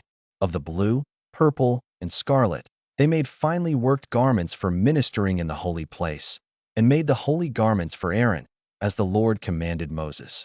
He made the ephod of gold, blue, purple, scarlet, and fine twined linen. They beat the gold into thin plates, and cut it into wires, to work it in with the blue, the purple, the scarlet, and the fine linen, the work of the skillful workman. They made shoulder straps for it, joined together. It was joined together at the 2 ends. The skillfully woven band that was on it, with which to fasten it on, was of the same piece, like its work, of gold, of blue, purple, scarlet, and fine twined linen, as the Lord commanded Moses. They worked the onyx stones, enclosed in settings of gold, engraved with the engravings of a signet, according to the names of the children of Israel. He put them on the shoulder straps of the ephod, to be stones of memorial for the children of Israel, as the Lord commanded Moses. He made the breastplate, the work of a skillful workman, like the work of the ephod, of gold, of blue, purple, scarlet, and fine twined linen. It was square. They made the breastplate double. Its length was a span, and its width a span, being double. They set in it 4 rows of stones. A row of ruby, topaz, and beryl was the first row, and the second row, a turquoise, a sapphire, and an emerald, and the third row, a jacinth, an agate, and an amethyst, and the fourth row, a chrysolite, an onyx, and a jasper. They were enclosed in gold settings. The stones were according to the names of the children of Israel, 12, according to their names, like the engravings of a signet, everyone according to his name, for the 12 tribes. They made on the breastplate chains like cords, of braided work of pure gold. They made 2 settings of gold, and 2 gold rings, and put the 2 rings on the 2 ends of the breastplate. They put the 2 braided chains of gold in the 2 rings at the ends of the breastplate. The other 2 ends of the 2 braided chains they put on the 2 settings, and put them on the shoulder straps of the ephod, in its front. They made 2 rings of gold, and put them on the 2 ends of the breastplate, on its edge, which was toward the side of the ephod inward. They made 2 more rings of gold, and put them on the 2 shoulder straps of the ephod underneath, in its front, close by its coupling, above the skillfully woven band of the ephod. They bound the breastplate by its rings to the rings of the ephod with a lace of blue, that it might be on the skillfully woven band of the ephod, and that the breastplate might not come loose from the ephod, as the Lord commanded Moses. He made the robe of the ephod of woven work, all of blue. The opening of the robe in the middle of it was like the opening of a coat of mail, with a binding around its opening, that it should not be torn. They made on the skirts of the robe pomegranates of blue, purple, scarlet, and twined linen. They made bells of pure gold, and put the bells between the pomegranates around the skirts of the robe, between the pomegranates. A bell and a pomegranate, a bell and a pomegranate, around the skirts of the robe, to minister in, as the Lord commanded Moses. They made the tunics of fine linen of woven work for Aaron and for his sons, the turban of fine linen, the linen headbands of fine linen, the linen trousers of fine twined linen, the sash of fine twined linen, blue, purple, and scarlet, the work of the embroiderer, as the Lord commanded Moses. They made the plate of the holy crown of pure gold, and wrote on it an inscription, like the engravings of a signet, "Holy to the Lord." They tied to it a lace of blue, to fasten it on the turban above, as the Lord commanded Moses. Thus all the work of the tabernacle of the tent of meeting was finished. The children of Israel did according to all that the Lord commanded Moses, so they did. They brought the tabernacle to Moses, the tent, with all its furniture, its clasps, its boards, its bars, its pillars, its sockets, the covering of rams' skins dyed red, the covering of sea-cow hides, the veil of the screen, the ark of the covenant with its poles, the mercy seat, the table, all its vessels, the showbread, the pure lampstand, its lamps, even the lamps to be set in order, all its vessels, the oil for the light, the golden altar, the anointing oil, the sweet incense, the screen for the door of the tent, the bronze altar, its grating of bronze, its poles, all of its vessels, the basin and its base, the hangings of the court, its pillars, its sockets, the screen for the gate of the court, its cords, its pins, and all the instruments of the service of the tabernacle, for the tent of meeting, the finely worked garments for ministering in the holy place, the holy garments for Aaron the priest, and the garments of his sons, to minister in the priest's office, according to all that the Lord commanded Moses. So the children of Israel did all the work. Moses saw all the work, and behold, they had done it as the Lord had commanded. They had done so, and Moses blessed them. Chapter 40. The Lord spoke to Moses, saying, On the first day of the first month you shall raise up the tabernacle of the tent of meeting. You shall put the ark of the covenant in it, and you shall screen the ark with the veil. You shall bring in the table, and set in order the things that are on it. You shall bring in the lampstand, and light its lamps. You shall set the golden altar for incense before the ark of the covenant, and put the screen of the door to the tabernacle. You shall set the altar of burnt offering before the door of the tabernacle of the tent of meeting. You shall set the basin between the tent of meeting and the altar, and shall put water therein. You shall set up the court around it, and hang up the screen of the gate of the court. You shall take the anointing oil, and anoint the tabernacle and all that is in it, and shall make it holy, and all its furniture, and it will be holy. You shall anoint the altar of burnt offering, with all its vessels, and sanctify the altar, and the altar will be most holy. You shall anoint the basin and its base, and sanctify it. You shall bring Aaron and his sons to the door of the tent of meeting, and shall wash them with water. You shall put on Aaron the holy garments, and you shall anoint him and sanctify him, that he may minister to me in the priest's office. You shall bring his sons, and put tunics on them. You shall anoint them, as you anointed their father, that they may minister to me in the priest's office. Their anointing shall be to them for an everlasting priesthood throughout their generations. Moses did so, according to all that the Lord commanded him, so he did. In the first month in the second year, on the first day of the month, the tabernacle was raised up. Moses raised up the tabernacle, and laid its sockets, and set up its boards, and put in its bars, and raised up its pillars. He spread the covering over the tent, and put the roof of the tabernacle above on it, as the Lord commanded Moses. He took and put the covenant into the ark, and set the poles on the ark, and put the mercy seat above on the ark. He brought the ark into the tabernacle, and set up the veil of the screen, and screened the ark of the covenant, as the Lord commanded Moses. He put the table in the tent of meeting, on the north side of the tabernacle, outside of the veil. He set the bread in order on it before the Lord, as the Lord commanded Moses. He put the lampstand in the tent of meeting, opposite the table, on the south side of the tabernacle. He lit the lamps before the Lord, as the Lord commanded Moses. He put the golden altar in the tent of meeting before the veil, and he burned incense of sweet spices on it, as the Lord commanded Moses. He put up the screen of the door to the tabernacle. He set the altar of burnt offering at the door of the tabernacle of the tent of meeting, and offered on it the burnt offering and the meal offering, as the Lord commanded Moses. He set the basin between the tent of meeting and the altar, and put water therein, with which to wash. Moses, Aaron, and his sons washed their hands and their feet there. When they went into the tent of meeting, and when they came near to the altar, they washed, as the Lord commanded Moses. He raised up the court around the tabernacle and the altar, and set up the screen of the gate of the court. So Moses finished the work. Then the cloud covered the tent of meeting, and the Lord's glory filled the tabernacle. Moses wasn't able to enter into the tent of meeting, because the cloud stayed on it, and the Lord's glory filled the tabernacle. When the cloud was taken up from over the tabernacle, the children of Israel went onward throughout all their journeys. But if the cloud wasn't taken up, then they didn't travel until the day that it was taken up.